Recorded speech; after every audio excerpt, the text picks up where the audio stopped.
तो जब हम वेदों की बात करते हैं कि वेद ईश्वरी है, तो इनका ईश्वर ने लिखा है, तो ये सीधा एकदम बकवास बात होती है।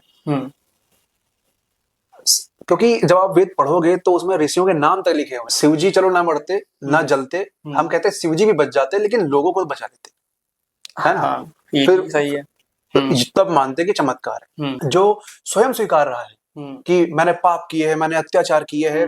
मनुस्मृति में आपने देखा होगा कि वो स्त्रियों के बारे में भी काफी बात करती है कि स्त्रियों को ऐसे नहीं वैसे रखना चाहिए। कहने का मतलब है कि बुद्ध चाहते हैं आप कारागृह से आजाद हो जाओ, आप मान्यताओं से आजाद हो जाओ, आप सोचो विचारो समझो। ये तो धार्मिक लोग कहते हैं कि हम मनु से पैदा हुए हैं, और उधर इस्लाम का कोई अलग कॉन्सेप्ट है ना। और इधर क्या बोलते हैं क्रिश्चियनिटी का अलग। जिस दिन तुम बैठ के सोचने समझने और विचार विमर्श करने लगे तो रिलीजन ये मिट्टी में मिल जाएगा। वो ओशो ने अपनी बुक में एक संभोग समाधि बुक के फर्स्ट चैप्टर में ओशो ने एक बहुत अच्छी बात लिखी है कि एक मोर जो है वो नाच रहा है और कवि गीत गाते हैं। तो शायद कवियों को ये नहीं पता है कि वो जो मोर नाच रहा है ना वो सेक्सुअल एक्ट है। हमारे भी तो लड़के छूट के आए हैं रेप जो रेप किए थे। मतलब इधर से कांग्रेस की जनता बीजेपी वाली जनता पे आप पे चले जाएगी, बीजेपी जनता कांग्रेस वाली। वाद विवाद देखो माओ सेतुंग की कहानी है। माओ सेतुंग ने लिखी है, वो उनके बचपन की कहानी। अच्छा। उनके बचपन में उनकी जो माता जी थी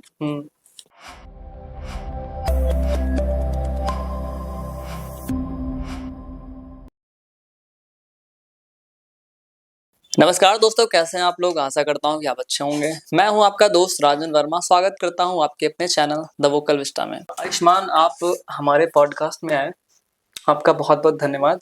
और आयुष्मान जो हैं इनके 1.5 लाख फॉलोअर्स हैं। मतलब ये कुछ ना कुछ ऐसा अच्छा दे रहे हैं। उन्नाव से बिलोंग करते हैं, उन्नाव जिले से, उन्नाव सिटी में रहते हैं।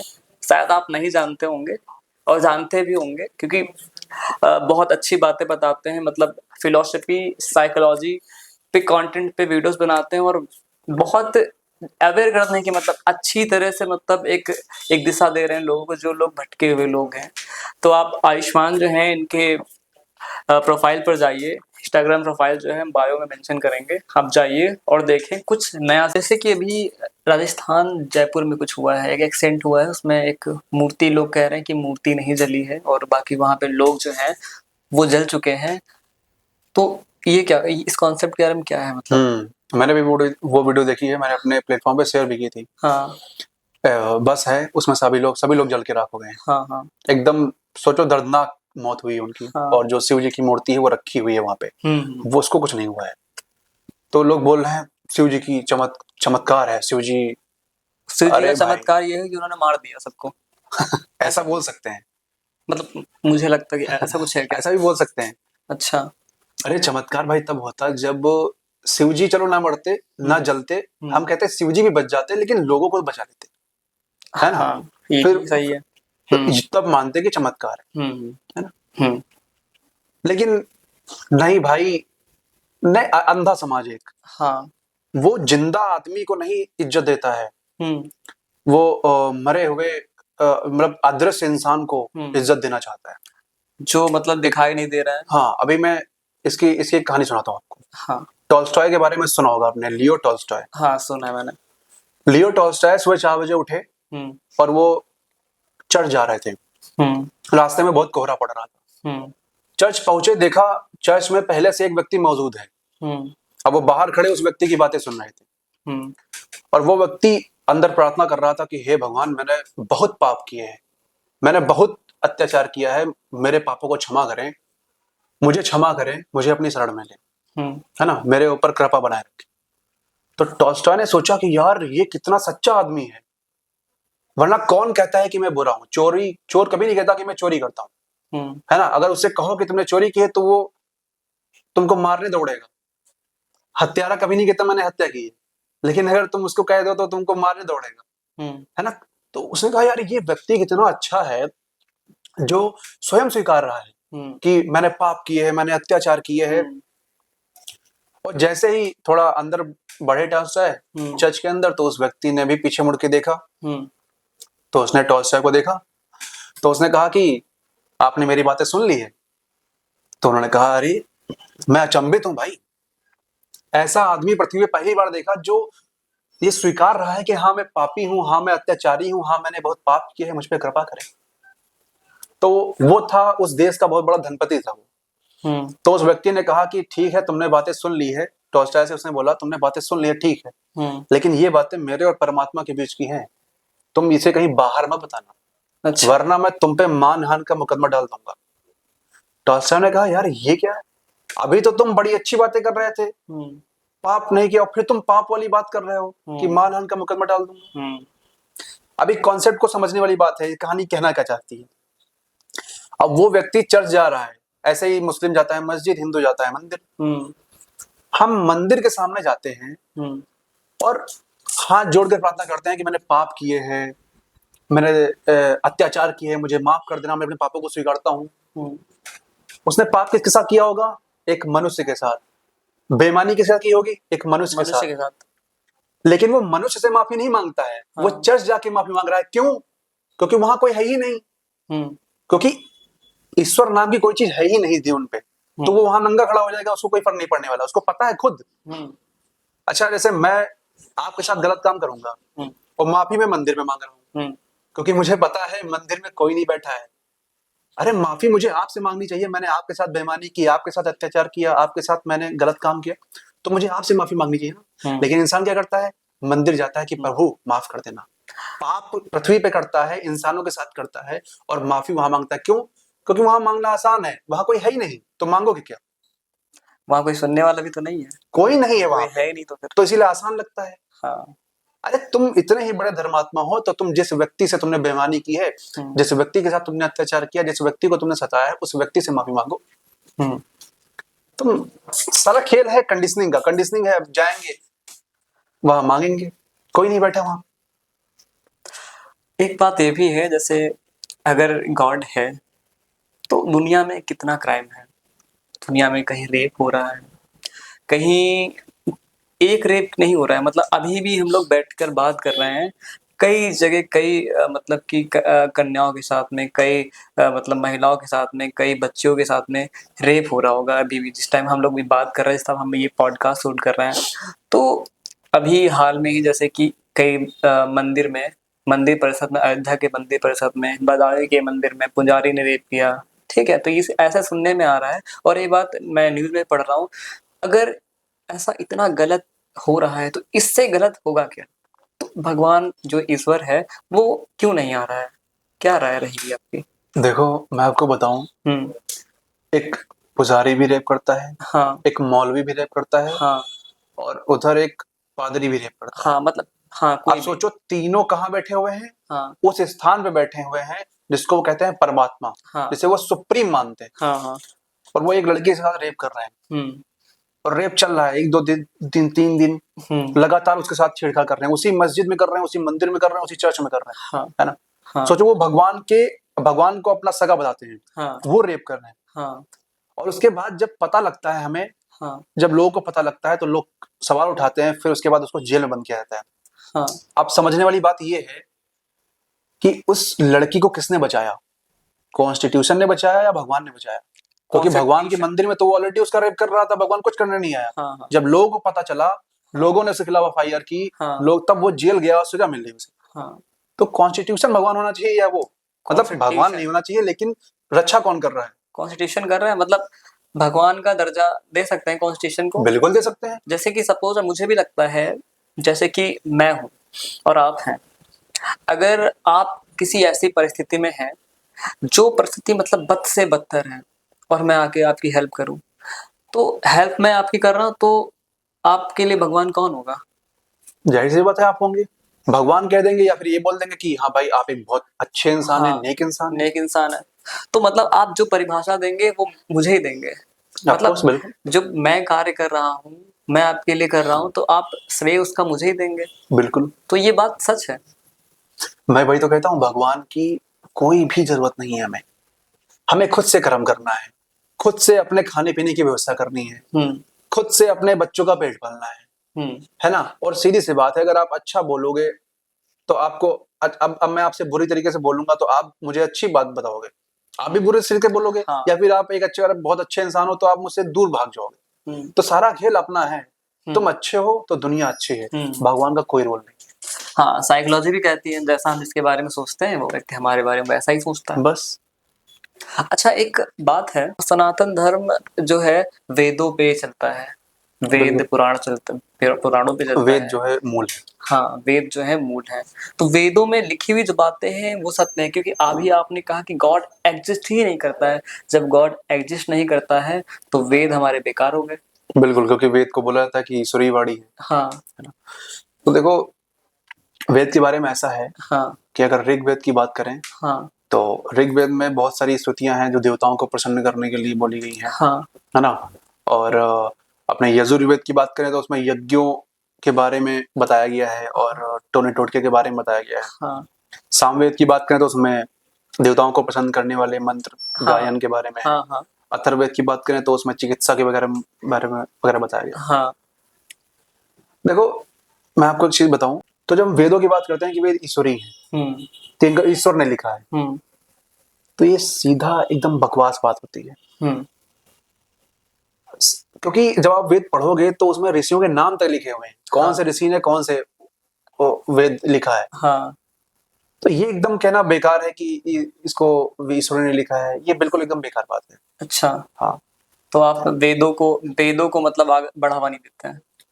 देखो, वेदो एक कल्चरल वैल्यू है, हाँ, वो अपनी अपने घर में रखो, हाँ, अपनी वहीं तक सीमित रखो। हाँ, है ना? सीधी सी हाँ, बात है ना? कोई भी रिलीजन हो, हाँ, अपना धर्म अपने घर तक रखो, हाँ, उसको उसको बाहर मत आने दो। बाहर जो चल रहा है अभी, आजकल का जमाना है साइंस एंड टेक्नोलॉजी का, वेद ईश्वरी नहीं हो सकते।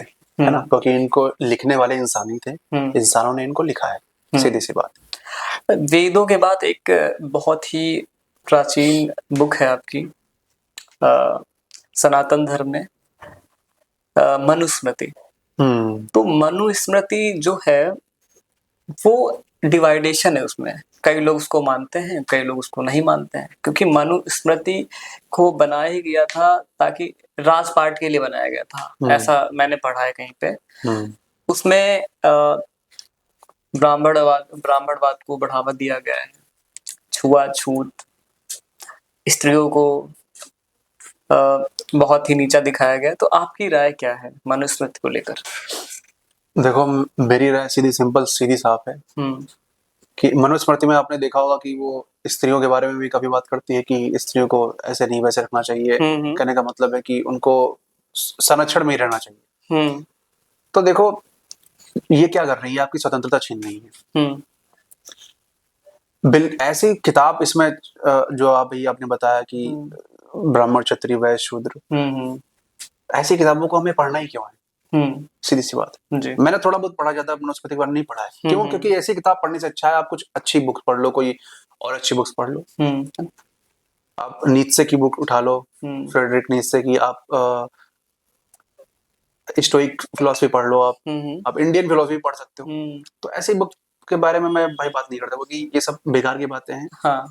हमारा कॉन्स्टिट्यूशन है, हाँ, जो उसके से हमारा भारत देश चलता है। हाँ। और मुझे लगता है कि कॉन्स्टिट्यूशन है, हाँ, इस वजह से हम लोग आज ये बोल पा रहे हैं। तो वरना इतनी हिम्मत नहीं थी हम लोगों की कि आके बोल देते, क्योंकि ब्राह्मणवाद इतना हावी था।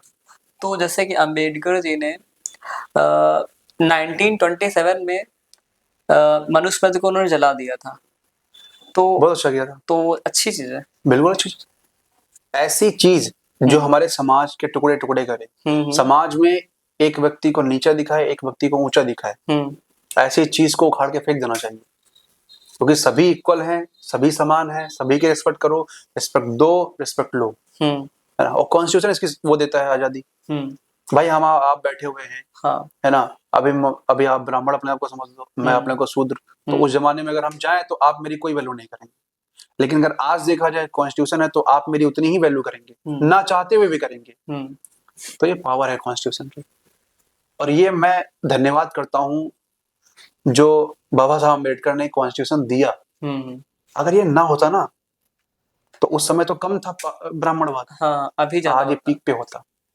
मतलब जो 3000 वर्ष पहले जो चीजें चल रही थी वही चीजें होती, उससे खतरनाक चीजें होती। हम लोग यहाँ बैठ के बात नहीं कर सकते थे इस चीज के बारे में, इनके धर्म के बारे में बात नहीं कर सकते थे। तो ये मनुस्मृति जो है वो गलत है, बिल्कुल गलत है, ऑफ कोर्स।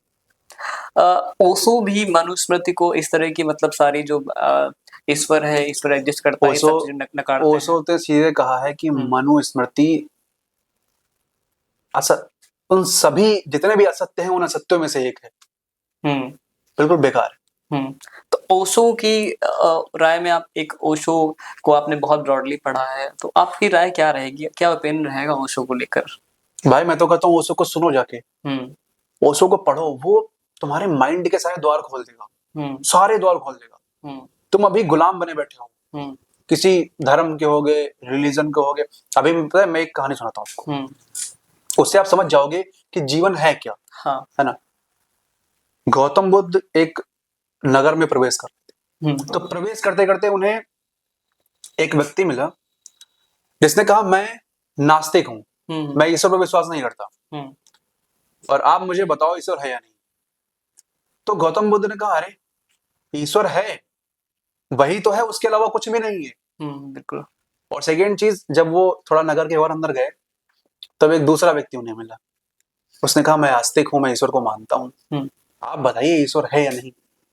तो गौतम बुद्ध ने कहा ईश्वर, कहा वो है ही नहीं, उससे बड़ा असत्य और कुछ भी नहीं है। अब गौतम बुद्ध तो, अब पहले व्यक्ति ने पहला उत्तर सुन लिया, दूसरे व्यक्ति ने दूसरा, लेकिन गौतम बुद्ध के साथ उनका एक क्षेत्र था आनंद, जिसने दोनों उत्तर सुने थे। वो सोच में पड़ गया कि भाई ये क्या है, एक आया सुबह आपने कहा कि ईश्वर है, बस दोपहर में आप कह रहे हो ईश्वर नहीं है। तो उसने सोचा कि जब सब लोग चले जाएंगे तब मैं बुद्ध से पूछूंगा कि भैया ये बताओ ईश्वर है या नहीं, तुमने तो दुविधा में डाल दिया। और सबसे बड़ी दुविधा तब खड़ी हो गई जब एक व्यक्ति सांझ के समय यानी शाम के समय आया बुद्ध के पास, और वो कहता कि मैं नहीं जानता ईश्वर है या नहीं है, आप हमें बताओ। और तब बुद्ध चुप रह गए, कुछ नहीं बोला, एकदम शांत मौन। अब वो व्यक्ति चला गया। अब जब सब लोग चले गए तो आनंद ने पूछा कि एक बात बताइए आप, ये पहले व्यक्ति को आपने कहा ईश्वर है, दूसरे को कहा ईश्वर नहीं, और तीसरी बार चुप रह गए, क्या प्रयोजन है इसका, क्या मतलब हुआ? तो बुद्ध ने कहा ये उत्तर तुम्हारे लिए नहीं थे, जिनके लिए थे उनको दे दिए। तो उसने कहा कि देखो उत्तर तो उनके लिए मेरे लिए नहीं है, लेकिन बताने वाले तो आप हो, मैं सुनने वाला हूं, मैं सुन रहा हूं, आप कॉन्ट्राडिक्टरी बातें कर रहे हो, कुछ तो बताओ। तो बुद्ध ने कहा देखो, सुबह जो व्यक्ति आया उसने कहा ईश्वर नहीं है, तो मैंने उससे कह दिया ईश्वर है। अब वो ईश्वर को नहीं स्वीकार रहा, मतलब वो कह रहा है ईश्वर नहीं है, यानी वो मान के बैठ गया है कि ईश्वर नहीं है। उसने सोच लिया बस मेरी यात्रा खत्म हो गई। तो बुद्ध ने कहा मैं बस वो जो जिस कारागृह में वो बंधा था कि ईश्वर नहीं है, मैंने वो कारागृह से उसको आजाद कर दिया। जिस बंधन में बंधा था ईश्वर नहीं, उससे मैंने उसको आजाद कर दिया, क्योंकि मैंने उसको वो समझने लगा यात्रा समाप्त हो गई। जबकि जीवन क्या है? जीवन है अनंत यात्रा, जीवन है अनंत यात्रा। हिंदू जो है, मुस्लिम जो है, और गांधीवाद जो है, मार्क्सवाद जो है, इनकी यात्रा समाप्त हो जाती है।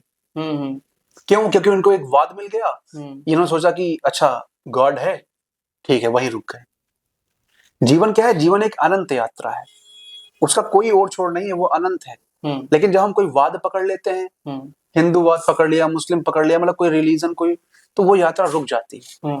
तो बुद्ध ने कहा बस मैंने उसने जो पकड़ा हुआ था कि ईश्वर नहीं है, उसका मैंने वो जो बंधन है वो मैंने तोड़ दिया। और फिर दूसरा व्यक्ति था, वो कहता कि ईश्वर जो है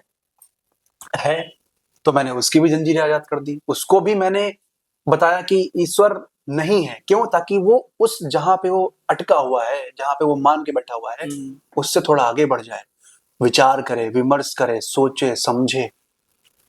फिर तीसरा आदमी आया, वो कहता मैं मानता हूं और नहीं भी मानता हूं कि भगवान है या नहीं, आप बताइए। तब वो चुप रह गए। क्यों? क्योंकि बुद्ध कहना चाहता था कि बस तुम चुप रह के तलाश करो, तुम किसी भी बंधन में मत पड़ो, किसी भी मत सिद्धांत किसी नहीं, तुम इतने शांत हो जाओ, इतने शांत हो जाओ कि सारे मत सारे सिद्धांत मिट जाएं, और फिर वो प्रकट हो जाएगा जिसकी तलाश में आप हो।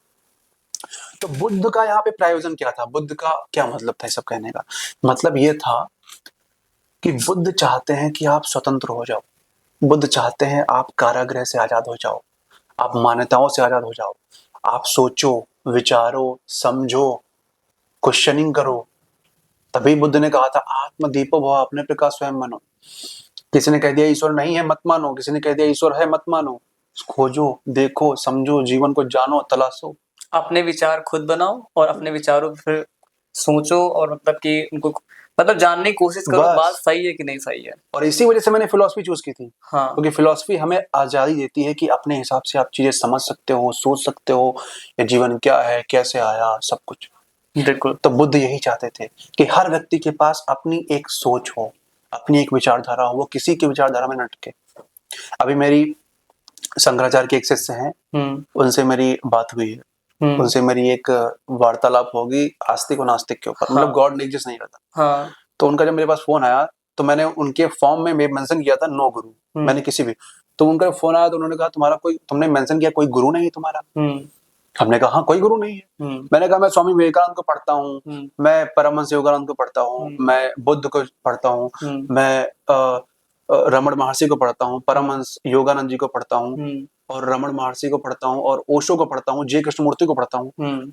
तो उसने कहा कि ये जो रमण महर्षि है और स्वामी विवेकानंद है, ये लोग तो मानते थे भगवान में। हमने कहा मानते होंगे, मेरी अपनी विचारधारा है, मेरी अपनी जीवन है, मेरी अपनी स्वतंत्रता है, वो उनकी अपनी स्वतंत्रता थी, वो उनका अपना जीवन था, वो मानते थे।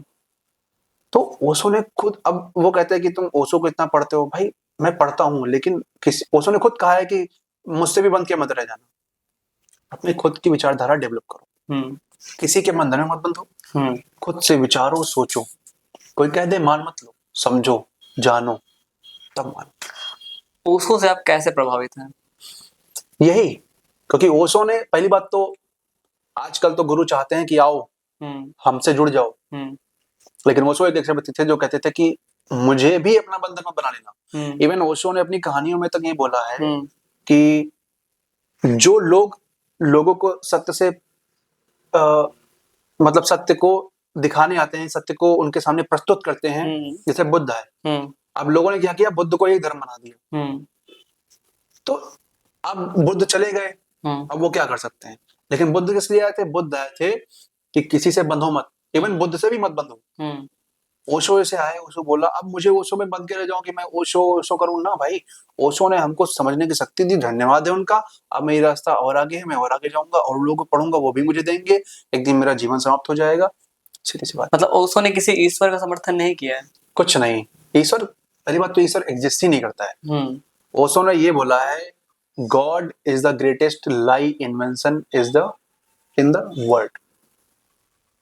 ये सबसे बड़ा झूठ है, गॉड एग्जिस्ट कहीं करता है, ये गलत बात है। कहीं भी नहीं करता है, कहीं कोई गॉड भगवान नहीं बैठा हुआ है कि वो आएगा, वो आपको जो है बचाएगा, कुछ भी नहीं।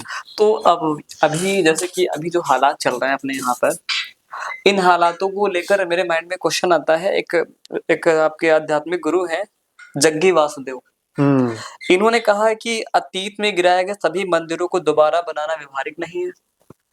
लोग अभी मंदिरों और मस्जिदों के पीछे पड़े हुए हैं। देखो, अगर हमें शांति स्थापित करनी है, हाँ, तो हमें बनाना बिल्कुल भी जरूरी नहीं। देखो मैं बहुत बढ़िया बात बताऊंगा आपको। अगर आपको शांति चाहिए, हाँ, और दूसरी चीज, जैसे कि मैं हिंदू हूँ, आप मुसलमान हो, हाँ, आप ये सबको पता है कि मंदिर तोड़ के मस्जिदें बनवाई गई हैं, हाँ, इसमें नो डाउट। अच्छा, जैसे आप मान लो मुस्लिम हो, मैं हिंदू हूँ, हाँ, हम दोनों बैठे हैं। हाँ, अब लेकिन इस समय ऐसा है, ये है डेवलपमेंट का समय। अगर हम अभी भी मंदिर मस्जिद के पीछे पड़े रहेंगे, हाँ, आप देखो ना चाइना वगैरह, वो क्लासेस चल रही, वहां बच्चों को रोबोट बनाना सिखाया जा रहा है। चाइना में एआई जनरेट किया जा रहा है, एआई डेवलप हो रहा है, और जर्मनी ने कैंसर का इलाज ढूंढ लिया है। सोचो, हाँ, आप देखो, मैं बताऊंगा। हाँ, हाँ, अगर देखो वो हमारी कल्चरल वैल्यूज हैं, हाँ, कि चलो ठीक है, मंदिर था इसके नीचे, हाँ, है ना, वो कल्चरल। लेकिन अगर जैसे मैं हिंदू हूँ, आप मुसलमान हूँ, लेकिन अगर आप ज्यादा हावी हो रहे हो, अब इसे आप मुझे सता रहे हो कि ये मंदिर वो मस्जिद, देखो मैं एक सीधी सी बात बता दूं कि हमें कोई भी जरूरत नहीं है अब किसी के नीचे, अगर मंदिर है, मस्जिद है ना, हाँ, अगर शांति बनानी है तो। हाँ, लेकिन अगर हम उन चीजों को उघेड़ भी रहे हैं कि यहाँ भाई मंदिर है मस्जिद नीचे, तो वैसे आप मुसलमान हो, तो आपको हमारा साथ देना चाहिए, अगर आप सच्चे मुसलमान हैं। नहीं, जैसे कि ठीक साथ है, इसलिए देना चाहिए क्योंकि वो हमारी संस्कृति है ना। इसमें ये चीज गलत नहीं है कि आप मंदिर को उखाड़, जग्गी वासुदेव ने कह दिया है ना, वो कह दिया वो अलग बात है, लेकिन अगर कोई भी चीज मेरी आपके घर में रह गई है तो आपका फर्ज क्या बनता है कि वो चीज आप मुझे लौटाएं। एक बात और है, जैसे कि आपने कहा गॉड एग्जिस्ट ही नहीं करता है। अगर गॉड एग्जिस्ट नहीं करता है तो मंदिरों और मस्जिदों को उखाड़ने की, निकालने की जरूरत क्या है? बहुत बड़े क्वेश्चन है। अगर गॉड एग्जिस्ट करता, अगर मैं हूँ, जैसे मान लीजिए गॉड एग्जिस्ट करता, उसको लेकर मैं क्वेश्चन पूछना चाहता हूँ। जैसे मान लो मुझे एक कमरे में बंद कर दिया जाए, बंद कर दिया जाए, ताला लगा दिया जाए, मैं शक्तिशाली, सर्वज्ञानी, पावरफुल, क्या मैं कमरा ओपन करके ताला तोड़ के नहीं आ सकता? जिस तरह से हमें एज्यूम करवाया जाता है कि गॉड इतना शक्तिशाली है, बिल्कुल, तो ऐसा भी तो हो सकता है। बिल्कुल, बहुत बड़े क्वेश्चन है। हाँ, देखो इसके दो मायने हैं जी। गॉड तो एग्जिस्ट करता ही नहीं है, हाँ, है ना, वो तो है ही नहीं। हाँ, और मंदिर को जब तोड़ने से नहीं रोक पाया, हाँ, तो क्या ही रोक पाएगा कुछ भी। हाँ, लेकिन ये बात आती है लोगों के अंदर जो भाव है मंदिर को लेकर, हाँ, है ना, कि यार मेरा मंदिर, मेरा मस्जिद, तो उस पर्सपेक्टिव से मैं कह रहा हूँ कि अगर मान लो मेरे कोई पूर्वज रहे, वो आपके घर में आए ठहरे और उन्होंने आपको एक मूर्ति आपके घर में छूट गई, अब वो कई दिनों तक उसका कुछ पता नहीं, लेकिन उन्होंने एक चिट्ठी में लिख दिया कि ये मूर्ति जो है इनके घर में रह गई थी, जो है मरते वक्त उन्होंने मुझे बताया। अब मेरा फर्ज क्या बनता है, मैं बेशक नास्तिक हूँ, हाँ, मैं बेशक अज्ञेयवादी हूँ, लेकिन मेरा फर्ज बनता है कि मैं जाऊं वहां से लेके आऊं। तो अब मैं तो मानता हूँ गॉड नहीं है, लेकिन जो हम कुछ लोग हैं जो विश्वास करे बैठे हैं, इन फ्यूचर वो भी नहीं विश्वास करेंगे इन चीजों पे। मुझे लगता है कि एक रैशनल माइंडसेट होना चाहिए लोगों का, लेकिन उनके लिए अगर कोई चीज है आपके घर में तो आप उसे, आपको आपका फर्ज क्या बनता है कि प्रेम से उस मूर्ति को वापस करना। तो वैसे ही अगर कोई मस्जिद के नीचे कोई मंदिर है तो आप प्रेम से वापस कर दो। नहीं, एक गॉड एग्जिस्ट, हाँ हाँ, एक यही बात है, आप बिल्कुल सही कह रहे हैं, लेकिन एक मतलब एक ऐसी कौम है जो कहते हैं कि गॉड जो है, हिंदू हो, मुस्लिम हो, क्रिश्चियन हो, जितने भी देवी देवताओं को मानने वाले अलग रिलीजियस के लोग हैं, धर्मों के लोग हैं, उनमें से एक कौम ऐसी है जो कहती है कि गॉड एक है। जब गॉड एक है, भगवान एक है, अल्लाह एक है, मतलब सभी एक ही ईश्वर है, तो फिर खोदने की, खोद के निकालने की, फिर तोड़ने की, इन पर सब बहुत सी चीजें हैं, ये सब करने की क्या जरूरत है? जैसे कि मस्जिद, वैसे ही मस्जिद, वैसे ही क्रिश्चियन, लेकिन लोग आज इसको अलग अलग तरह से पेश कर रहे हैं। अगर इतनी बुद्धि लोगों में होती, हाँ, है ना, देखो इतना तो सब हम लोगों को पता है कि गॉड पहली बात है ही नहीं। हाँ, अगर गॉड होता, हाँ, तो फिर सबके गॉड अलग अलग क्यों हैं? हाँ, मुस्लिम का अलग है, हिंदू का अलग है। हाँ, मुझे लगता है कि जैसे कि हमारी पूरी कंट्री, दुनिया जो है, दुनिया में 195 देश हैं, सारे इंसान एक जैसे दिखते हैं क्या? मतलब सबकी मैन्युफैक्चरिंग जो है, मैन्युफैक्चरिंग वर्ड में यूज कर रहा हूँ, लेकिन सबको क्या जो बनाया है, जिसने बनाया है, क्या अलग अलग है क्या? देखो पहली बात तो जो बनाया है वो वर्ड ही गलत है, क्योंकि एवोल्यूशन का कॉन्सेप्ट है, डार्विन ने दिया था, उससे हम लोग हैं, सीधी सी बात है। ये तो धार्मिक लोग कहते हैं कि हम मनु से पैदा हुए हैं, और उधर इस्लाम का कोई अलग कॉन्सेप्ट है ना, और इधर क्या बोलते हैं, क्रिश्चियनिटी का अलग कॉन्सेप्ट है कि 6 दिन में बनाया प्रभु ने। तो ये सब बेकार की बातें हैं। अगर आप डार्विन का सिद्धांत पढ़ेंगे तो आपको पता लग जाएगा कैसे बनते हैं। और व्यक्ति जब माता के क्रोमोजोम और पिता के क्रोमोजोम जो आपस में मिलते हैं, उसमें जो इन्फॉर्मेशन होती है, वो सारी इन्फॉर्मेशन से आपकी नाक, आंखें, बाल, हाथ, पैर सब उसी से डिजाइन होते हैं। और वो आपके पूर्वजों से पूर्वजों तक की इन्फॉर्मेशन होती है। डीएनए, जेनेटिक्स, बस क्रोमोजोम में सब मिलते हैं, सब निर्माण हो जाता है। हाँ, क्योंकि कुछ लोग, कुछ धर्म गुरु हैं, कहते हैं कि ईश्वर जो है वो अवतरित होता है। क्या आपने दुनिया में, ठीक है, जो अभी पॉपुलेशन है दुनिया की, उस पॉपुलेशन पूरी दुनिया में अभी भी कोई ऐसा पर्सन है जो अवतरित हुआ, मतलब विदाउट सेक्स के कोई पैदा होता है क्या? वही तो कॉन्सेप्ट है। पहले मैं देखता हूँ, पहले भगवान ऊपर से आके आशीर्वाद दे रहे हैं, हाँ, बड़े बड़े ऋषि मुनियों को। हाँ, तो क्या ये मान ले कि आज के जो ऋषि मुनि झूठे हैं, क्योंकि भगवान तो आते हैं दर्शन देने। हाँ, तो अगर भगवान दर्शन देने आते हैं, तो भगवान उस लड़की को बचाने क्यों नहीं आते हैं जिसका रेप हो जाता है? तो ये क्वेश्चन खड़ा हो जाएगा। हाँ, ये भी क्वेश्चन है। अगर मान लो तुम कह दो, मैं कह दूं तुम भाई, तुम कह दो नहीं हमारे सपने में आए थे, मतलब तुमको सपना में आए, तुमको दर्शन दिए, तो फिर तब क्यों नहीं आता जब किसी लड़की का रेप होता है, जब किसी के साथ अत्याचार होता है? तो साइंस ये भी बात तो कहता है कि जो सपने जो होते हैं ड्रीम होते हैं वो वास्तविकता से उनका कोई लेना देना नहीं है। सारा खेल है आपकी मेमोरी का। हाँ आप बात कर रहे हैं अभी, जैसे कि मैं बहुत, अभी ये पॉडकास्ट जैसे कुछ दिन डिले हो जाए और मैं खूब सोचूं पॉडकास्ट के बारे में, तो सपने में भी मुझे पॉडकास्ट आएगी कि मैं पॉडकास्ट दे रहा हूँ, ये कर रहा हूँ, वो कर रहा हूँ। तो सारा खेल आपकी कंडीशनिंग का है, आप क्या ऑब्जर्व कर रहे हो इसका खेल है सारा। हाँ ये तो है, इसका मतलब कोई अंत नहीं है। अच्छा, आपने देखा होगा कि रिलीजन के कुछ कॉन्सेप्ट होते हैं, जैसे काफी सारे लोग कहते हैं कि अ, जो भाग्य में लिखा है वही होगा। भाग्य, अब इसको बहुत अच्छे समझना, अगर सब भाग्य में लिखा है वो भाग्य से ही होता है, तो पाप पुण्य नहीं हो सकते, क्योंकि भाग्य में लिखता कौन है? उनके अकॉर्डिंग भगवान लिखता है। तो जब भाग में उसने लिख दिया है कि मैं आपका खून करूंगा, तो फिर न पाप पुण्य क्या हुआ? ये सब कोई कॉन्सेप्ट नहीं बैठता। हाँ, अगर मेरे भाग्य में ही भगवान ने लिख दिया है कि मैं यहाँ पर तोड़ फोड़ मचाऊंगा, मैं इतने लोगों को मारूंगा, स्वर्ग जाऊंगा, नरक जाऊंगा, तो फिर हाँ, तो पाप की क्या जरूरत है फिर? क्योंकि वो तो लिख ही दिया ना भगवान ने। हाँ या तो भाग्य एग्जिस्ट कर सकता है या तो पाप पुण्य। एक तरीके से मान लो, या तो गॉड एग्जिस्ट कर सकता है या तो पाप पुण्य। हाँ अगर पाप पुण्य है तो फिर गॉड नहीं है, क्योंकि सारा खेल जैसा करोगे वैसा भरोगे। बिल्कुल सही है। और अगर पाप पुण्य है तो गॉड नहीं, अगर गॉड है तो पाप पुण्य नहीं। मतलब रिलीजन की बातें खुद में बहुत कॉन्ट्राडिक्ट करती हैं। और रिलीजन के लोग ये कहते हैं कि हम ना सबसे अलग हैं, हमारा जन्म हुआ है क्योंकि हमारे पास सोचने की शक्ति है, समझने की शक्ति है, हम लोग सोच सकते हैं, समझ सकते हैं। और फिर वो लोग कहते हैं जब हम उसी सोच समझ पे, जैसे मैं हूं, अब इसका मतलब मैं भी सोच समझ सकता हूँ। हाँ, अब मैं जब उनके खिलाफ आवाज उठाऊंगा कि ये पाखंड है, तो कहेंगे इस सोच समझ को इस्तेमाल मत करना, ऐसी सोच मत रखना। एक तरफ से आप कह रहे हो कि हमारे अंदर एक अद्भुत कला है जो भगवान ने दिया है सोचने समझने की, और मैं उसी सोच समझ को इस्तेमाल कर रहा हूँ, तुम कह रहे हो इस सोच को ना इस्तेमाल करना। भाई क्या बात। हाँ तो इनकी बातें आपस में कॉन्ट्राडिक्ट करती हैं, ये कॉन्सेप्ट इनके आपस में। आपने देखा होगा कि हिंदू धर्म में 84 लाख योनियां है। लोग उनका कॉन्सेप्ट होता है रिलीजन का कि आप जब मरोगे तो नरक में जाओगे, कोई स्वर्ग में जाएगा। चलो मान लो मैंने बहुत सारे पाप किए और मैं चला गया नरक। अब भगवान ने मुझे नरक में तला, तेल में, आग में उबाला, सारा कुछ किया है ना। उसके बाद मैंने इतने गंदे कर्म किए थे कि उसने मुझे क्या बना दिया? गधा बना दिया, डंकी। अब मुझे रिलीजियस लोग ये बताएं, क्योंकि कि अब मुझे इंसान बनने के लिए कौन से कर्म करने पड़ेंगे, क्योंकि how to be a good Dunki.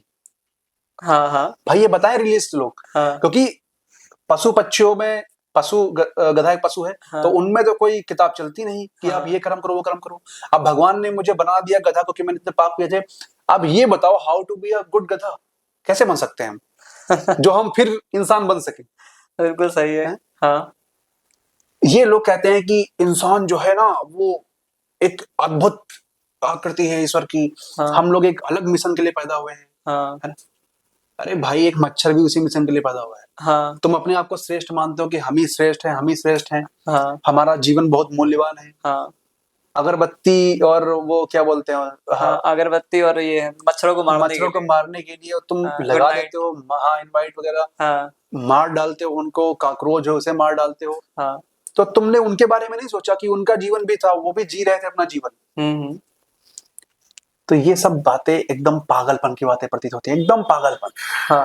है ना? अगर मैं एक बात बताऊं, अगर ये जितने भी लोग देख रहे हैं हम लोगों को, अगर एक बार बस बैठ के सोचें, समझें, सब समझ में आ जाएगा इनको। क्योंकि इनके अंदर क्वेश्चनिंग करने की क्षमता ही नहीं है। लेकिन धार्मिक लोगों ने ऐसा कर दिया है कि आपके अंदर की क्षमता को मार दिया है। ये दूसरे के विचारों पे चल रहा है। क्यों? क्योंकि अगर क्योंकि भाई उनको डराते हैं, नरक में जाओगे। अच्छा, डर का खेल है। डर का खेल है सारा। अच्छा, डर और लालच, ये दो खेल हैं धर्म के। और एक बात मैं आपको बता दूं, जिस दिन तुम बैठ के सोचने, समझने और विचार विमर्श करने लगे, तो रिलीजन ये मिट्टी में मिल जाएगा, कॉन्सेप्ट खत्म हो जाएगा। और मैं चाहता हूँ आप सोचे समझे। सीधी सी बात है, हमें एक अच्छे इंसान बनने की जरूरत है। बिल्कुल सही। और एक चीज मैं आपको बता दूं, ये रिलीजन के लोग कहते हैं कि अगर धर्म नहीं होता, इस समय बहुत चल रहा है, अरुद्धाचार को मैंने सुना था, तो मॉरलिटी कहाँ से आती, लोग अच्छी बातें कैसे सीखते। अच्छा एक बात बताओ, कौन सी धर्म की किताब में लिखा था कि रेड बत्ती आएगी तो आपको रुक जाना है, हरी बत्ती आएगी तो चल देना है। समय के साथ रेड लाइट की जरूरत पड़ी, जो भी ट्रैफिक रूल्स है बने, और ट्रैफिक रूल साथ मॉरलिटी भी आ गई कि हमें कब रुकना है, कैसे चलना है, किस साइड चलना है, डिसाइड हो गया ना, किसी धर्म ग्रंथ की जरूरत नहीं पड़ी। तो वैसे ही सत्य है, वैसे ही अच्छाई है, उसके लिए धर्म की जरूरत नहीं है।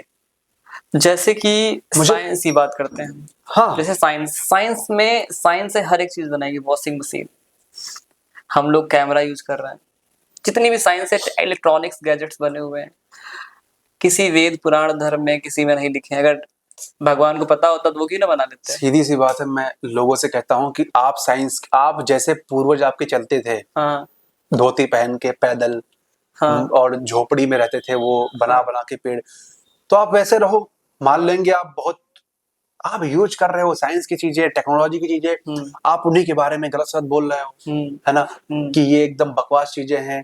आप एक चीज देखो, एक बाबा अपने घर बार छोड़ के आता है कि मैं परमात्मा की शरण में जाऊंगा, घर बार छोड़ के आता है, अपना पूरा एक घर छोड़ के आता है, भाई बहन माता पिता दादी बाबा सबको छोड़ के आता है वो। लेकिन आप नोटिस करना, बैठना, सब कुछ छोड़ के वो जाता है, उसके पास कुछ नहीं होता, लेकिन फिर उसके पास एक दिन ऐसा आता है, सब कुछ हो जाता है उसके पास। शायद उतनी प्रॉपर्टी उसको घर में बैठे ना मिलती, उतनी प्रॉपर्टी उसे मिल जाती है। धर्म को धंधा बना दिया है, बस सीधी सी बात। बिजनेस आइडियाज बहुत सारे। जो लोग कहते, यहाँ तक हमें लगता है, जो कुछ लोग कहते हैं, मतलब जैसे कि बड़े बड़े, मैं अपना नेम ले लेता हूँ, देवकी नंदन, अनिरुद्धाचार्य, और कई महिलाएं भी हैं, वो कहती हैं कि दान करो, पुण्य करो। दान पुण्य करना अच्छी चीज है, कि मदद करना अच्छी चीज है ना। लेकिन एक चीज और है, ये कहते हैं कि क्या लेके आए हो, क्या लेके जाओगे। इनके पास तो फॉर्च्यूनर, मर्सिडीज, करोड़ों रुपए की गाड़ियां, और जो इनको सुनने जाते हैं उनके पास तो साइकिल भी नहीं है, कुछ नहीं है। क्या कॉन्सेप्ट है।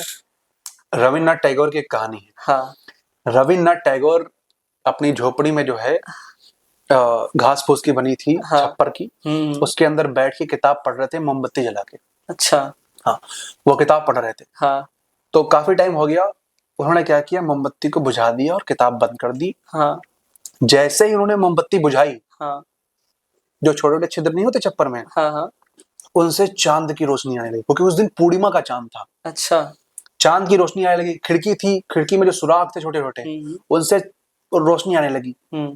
उन्होंने जब खिड़की खोल के देखा तो देखा कि बाहर पूर्णिमा का चांद निकला हुआ है।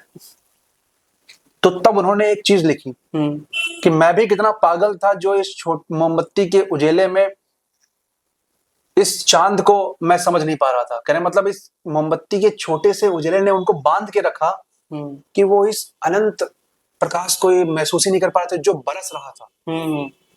तो मोमबत्ती की प्रकाश की तरह ये धर्म होते हैं, इनके कॉन्सेप्ट होते हैं, इनमें हम फंसे रहते हैं, और बाहर जो इतना स्वतंत्रता है, इतनी आजादी है, उसको हम लोग ध्यान नहीं देते। जो इंसान है वो इन्हीं छोटी सी मोमबत्ती की तरह बंधा हुआ है, वो। हाँ, उसी बंधन में, हाँ, वो इतना बड़ा जीवन है, हाँ, उसका आनंद ही नहीं ले पाता। वो सिर्फ उन्हीं नियम बंधन, बस, और कुछ नहीं।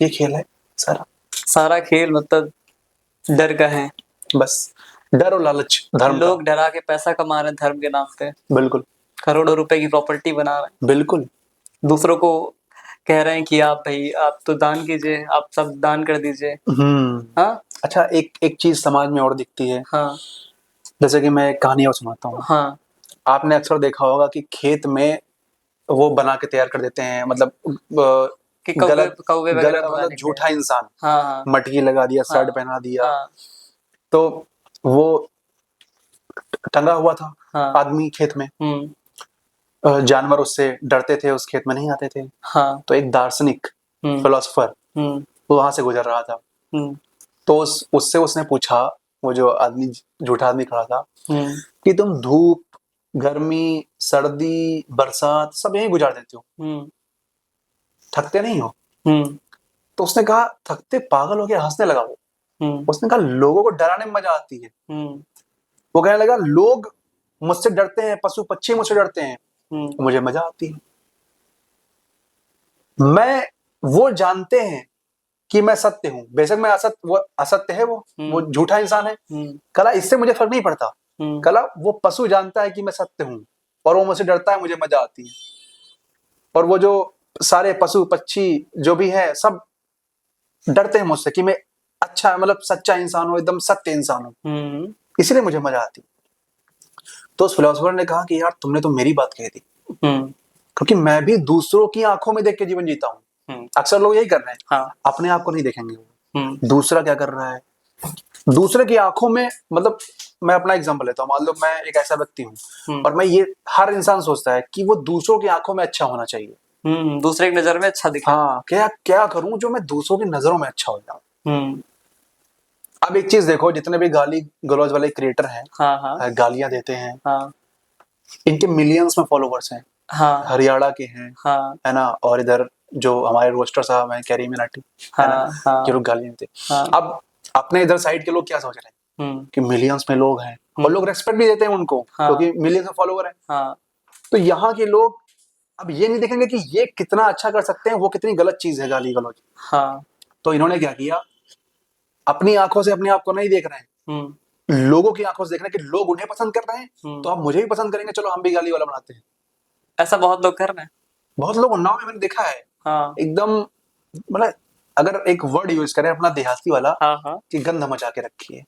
हाँ, गंध मचा के रखी है, मतलब एकदम, अरे आप अपने शहर का नाम रोशन करो, अपने शहर को एक इस तरीके से प्रेजेंट करो, हाँ, कि लोगों को प्राउड होना चाहिए। हाँ, चंद्रशेखर आजाद की धरती रही है। हाँ, और नौ में गाली गलौज लोग कर रहे हैं, प्राउड फील करना है, प्राउड फील करना चाहिए कि तुम्हें अच्छे काम करो भाई, अच्छी चीजें प्रमोट करो। लोग उस बात पे मतलब अच्छा उनकी इन चीजों पे अच्छा रिएक्शन दे रहे हैं। मैं आपको एक स्टोरी अपनी बताता हूँ। हाँ। इसी गाली गलौज वाले चीज को एक लड़के ने मना किया मेरे पॉडकास्ट में। पहले एक जो मतलब व्यक्ति आया था, जो क्रिएटर था, वो गाली गलौज पे वीडियो नहीं बनाता है। उसने कहा 9 में लोग गाली गलौज कर रहे हैं, अगर मैं इस पे बनाऊंगा तो मेरे घर वाले जो है वो उनको अच्छा ही लगेगा, मेरे घर वाले मुझे मतलब पनिश करेंगे, ऐसा उसने कहा। तो उसके बाद हुआ ये कि मतलब इस बात पर मतलब इतनी रिएक्शंस आई और लोग उल्टा उसे ही कह रहे हैं कि भाई लोग जो गाली दे रहे हैं उनका सपोर्ट कर रहे हैं, उल्टा उसको गाली दे रहे हैं। सारा खेला है, क्योंकि लोगों का ब्रेन वॉश हो चुका है, कंडीशनिंग। देखो मैंने बताया ना सोशल मीडिया पे क्या है आजकल। हाँ।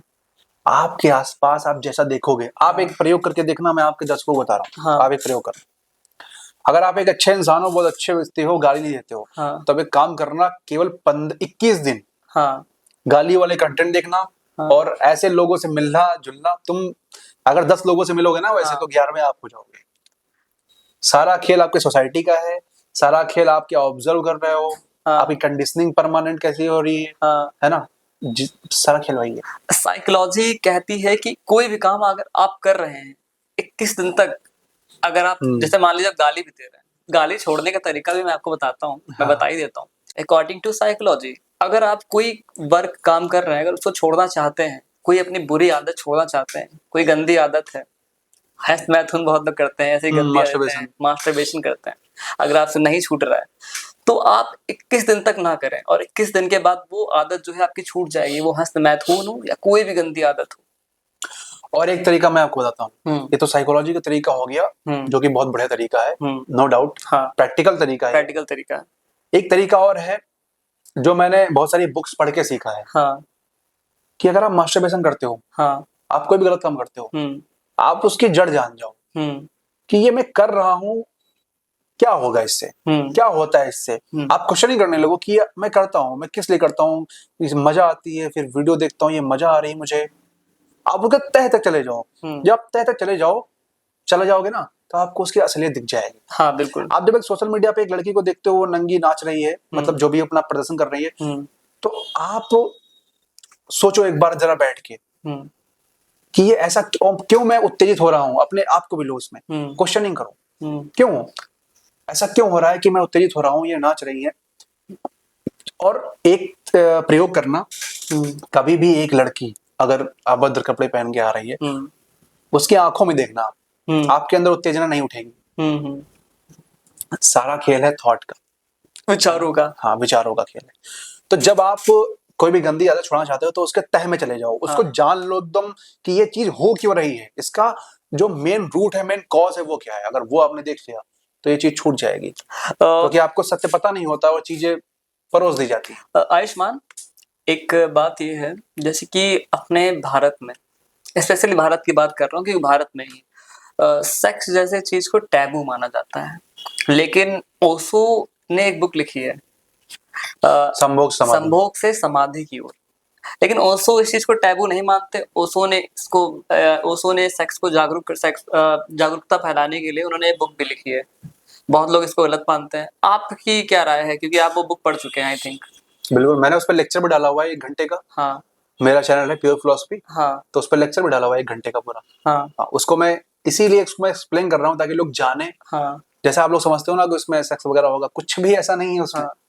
उसमें बहुत, अब मैं बताऊंगा कैसी बातें की गई वहां पे। हाँ, देखो ओशो इतना कहते थे, देखो स्प्रिंग है, स्प्रिंग को आप जितना दबाओगे वो उतनी तेज उछलेगी। हाँ, आप क्या कर रहे हो, काम वासना को दबा रहे हो, उसको जानने की कोशिश नहीं कर रहे हो। जैसे मैंने अभी बताया कि जान जाओगे ना रूट कॉज, तो आप नहीं करोगे।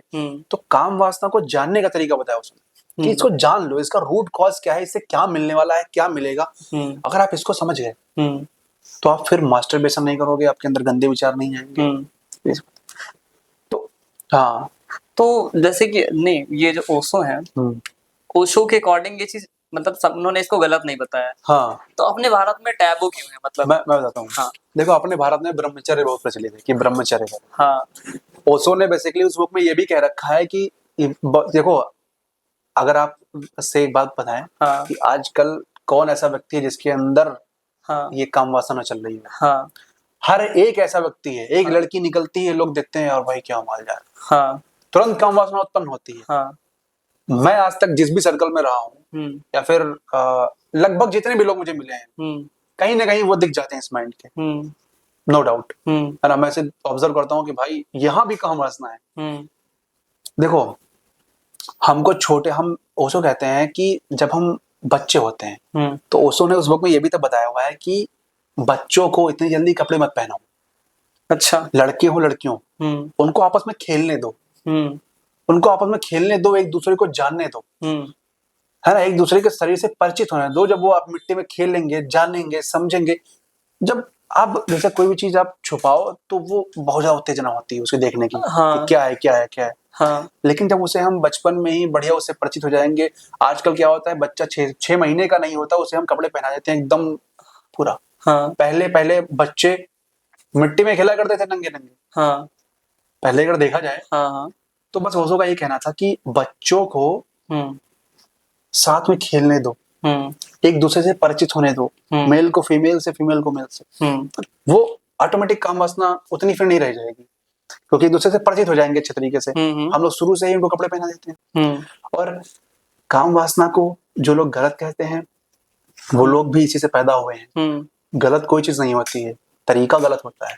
ओशो के एक शिष्य हैं टिम, वो अपनी किताब my life in orange growing up with the गुरु में लिखते हैं, कई भारतीय उनकी किताब संभोग से समाधि को पोर्नोग्राफिक किताब मानते हैं। इनसे उनकी धार्मिक भावनाओं को चोट पहुंचती है, क्योंकि इसमें खुलेआम सेक्स के बारे में बात की गई है। ये किताब लिखकर वो सेक्स को दबाने की सोच रखने वाले साधु संतों के दुश्मन बन गए हैं। अपने विचारों को खुलेआम अभिव्यक्त करते हैं। उनकी वकालत को सेक्सुअल पार्टनर्स बदलने के प्रोत्साहन के रूप में देखा गया है। उन पर आश्रम की महिलाओं में यौन उत्सुकता मतलब उन्मुक्ता को बढ़ावा देने का आरोप भी लगा है इसी बुक की वजह से। तो ये क्या मतलब ओशो, अगर ऐसा कुछ इस किताब में मिल जाए, पहली बात जब आप उस बुक को पढ़ लेना। देखो दिक्कत तब होती है ना जब लोग पढ़ते नहीं है। ओशो के जो शिष्य हैं वो ऐसा कहते हैं कि लोग ऐसा मानते हैं, लोग ऐसा मानते हैं। देखो ओशो ने अपनी बुक में एक संभोग समाधि बुक के फर्स्ट चैप्टर में ओशो ने एक बहुत अच्छी बात लिखी है कि एक मोर जो है वो नाच रहा है और कवि गीत गाते हैं। तो शायद कवियों को ये नहीं पता है कि वो जो मोर नाच रहा है ना, वो सेक्सुअल एक्ट है। वो अपनी मोरनी को पुकार रहा है, अट्रैक्ट कर रहा है। और एक बात कही ओशो ने हाँ। कि जो साधु संत फूल खिला और तोड़ के चढ़ा देते हैं भगवान के चरणों में, वो फूल भी एक सेक्सुअल एक्ट है। हाँ। वो भी तो एक सेक्सुअली फूल रहा है, वो काम वासना ही है। हाँ, उसको चढ़ाया जाता है, उसको तो तब तुम कुछ नहीं कहते हो। अर्पित करते हैं फूल को। हाँ। कहने का ओशो का मतलब ये था कि हमें काम वासना को समझना है। जब हम समझते नहीं है तो हम उसके विपरीत चीजें करने लगते हैं। तो हमें समझना है काम वासना को। संभोग से समाधि की ओर बुक का नाम है, मतलब संभोग में हम है, अब समाधि की ओर जाना है। अच्छा। बुक का टाइटल समझो। हाँ। संभोग से समाधि की ओर, मतलब एक रास्ता है, एक पाथ है कि हमें और जाना है मुक्ति की तरफ। हाँ, बस यही की समझाई गई है। और ऐसा कुछ भी नहीं लिखा उसमें, उसने बल्कि और अच्छा समझाया हुआ है सेक्स को। मतलब सेक्स को नहीं समझाया हुआ है। हाँ। जो आजकल लोगों ने फैलाया हुआ है कि बहुत भागते हैं सेक्स को, तो उसने बताया है कि फूल को तुम चढ़ा देते हो वो भी एक सेक्सुअल एक्ट है। उसको पढ़ोगे समझ में आ जाएगा। उसका ओशो का जो पहला सूत्र मिल जाएगा संभोग समाधि का, पहले ओशो बात करेंगे आपके भीतर प्रेम जगाने की। अच्छा। हाँ, पहला ही सूत्र मिल जाएगा आपको प्रेम की बात करते हैं उसमें तो एक कहानी भी ओशो सुनाते हैं। ओशो ने भगवान नाम को भी इसको, ये कॉन्सेप्ट है, उन्होंने इसको नकार दिया कि पहले ओशो का नेम के आगे भगवान का यूज किया, भगवान रजनीश ओशो। फिर ओशो ने भगवान नाम को नकार दिया। ओशो पहले ओशो को रजनीश कहते थे। हाँ, भगवान रजनीश ओशो। हाँ, फिर ओशो भगवान तो कहते थे। हाँ। लेकिन लास्ट में जब ओशो ने खुद कभी नहीं कहा कि मुझे भगवान को, वो तो शिष्य कहते थे, उनकी मर्जी। हाँ। लास्ट स्टेज पे जब ओशो थे, हाँ, तब वो जो है उन्होंने अपना नाम ही ड्रॉप कर दिया था। हाँ हाँ, नाम को भी छोड़ दिया, मतलब इस बंधन को भी उन्होंने छोड़ दिया। हाँ, और मृत्यु हो गई थी। तो जैसे संभोग समाधि बुक, इसके ऊपर मैंने एक लेक्चर भी लिखा हुआ है, जैसे मैंने आपको बताया। ये बहुत अच्छी बुक है। हाँ, हर व्यक्ति को पढ़ना चाहिए। इसमें नारी के ऊपर भी बात हुई है कि कैसे हम उनको देवी, मतलब वो पति परमेश्वर और नारी जो है उनके बहुत, मतलब नारी की स्वतंत्रता की बात की गई है। बहुत अच्छी किताब है। मैं आपके दर्शकों को कहना चाहता हूँ कि आप जाके पढ़ो उसको। हाँ, पढ़ोगे से पता लग जाएगा, है ना। तो 250-300 की बुक आती है। इतना तो आप समोसा वोसा खा डालते होगे। हाँ, कोल्ड ड्रिंक वगैरह है तो ले लो, सबसे बढ़िया रहेगी। हाँ, असलियत पता लग जाएगी। इतनी अच्छी अच्छी कहानियों के माध्यम से उसने समझाया। जैसे एक कहानी है कि एक व्यक्ति ने सोचा कि आज जाऊंगा और ये देखूंगा जाके कि मूर्तियां बनती कैसे हैं। अच्छा। हाँ, एक व्यक्ति के दिमाग आया कि जाऊंगा देखूंगा मूर्तियां बनती कैसे हैं। तो वो एक मूर्तिकार के घर में पहुंचा। हाँ, वहां वो मूर्तियां बना रहा था, वो पत्थर को तोड़ रहा था। तो वो व्यक्ति काफी देर तक खड़ा रहा। उसने देखा पत्थर तोड़ रहा है, वो पत्थर तोड़ रहा है। उस व्यक्ति ने कहा एक बात बताओ, तुम पत्थर तोड़ रहे हो, मैं आया हूं कि मुझे मूर्तियां बनते हुए देखना है। मुझे मूर्तियां बनते हुए देखना है और तुम पत्थर तोड़े जा रहे हो। मूर्तियां कैसे बनती वो बताओ। उस मूर्तिकार ने कहा यार अजीब आदमी हो, मूर्तियां बनाई थोड़ा जाती है, ये जो व्यर्थ के पत्थर लगे हुए हैं इनको छाट दो, मूर्ति प्रकट हो जाएगी। अच्छा। तो इसके माध्यम से वो एक संदेश देते हैं, संभोग समाधि बुक की बात कर रहा हूं मैं। हाँ, कि ऐसे ही प्रेम है, हमारे ऊपर अहंकार की परत है, लोभ लालच ईर्ष्या द्वेष जलन, ये पढ़ते अगर हम हटा दें तो प्रेम प्रकट हो जाएगा। और ओशो ने कहा है प्रेम ही परमात्मा है। अब हम और आप यहाँ क्यों बैठे हैं?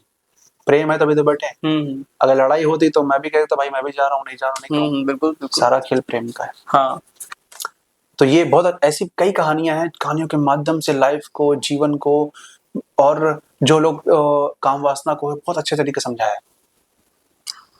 आप जाके पढ़ो उसको। अच्छा, वैसे आयुष्मान, जैसे कि बात आज के समय में रूढ़, जो पुरानी परंपराएं हैं, कहीं कहीं पे अभी भी लोग पुरानी परंपराएं, वही रूढ़िवादी सोच है, इस बारे में क्या कहना चाहेंगे आप? अब ये सारा खेल कंडीशनिंग का होता है। अच्छा। हाँ, मैं आपके दर्शकों को एक बात और बता दूं कि आप लोग शायद नाम आपने ना सुना हो, कई लोगों ने सुन भी रखा होगा। हाँ, जे कृष्णमूर्ति को जरूर पढ़ना, जिद्दू कृष्णमूर्ति। अच्छा। वह आपकी जो पुरानी मान्यताएं हैं उनकी एक बुक है the first and last freedom, वो तो जरूर ही पढ़ना, है ना। बहुत अच्छे वक्ता रहे हैं, वो आपको सोचने समझने पर मजबूर कर देंगे। वो आपको सिर्फ यही बताएंगे कि बैठो और समझो, विचार करो, विमर्श करो। तो उनको जरूर पढ़ना।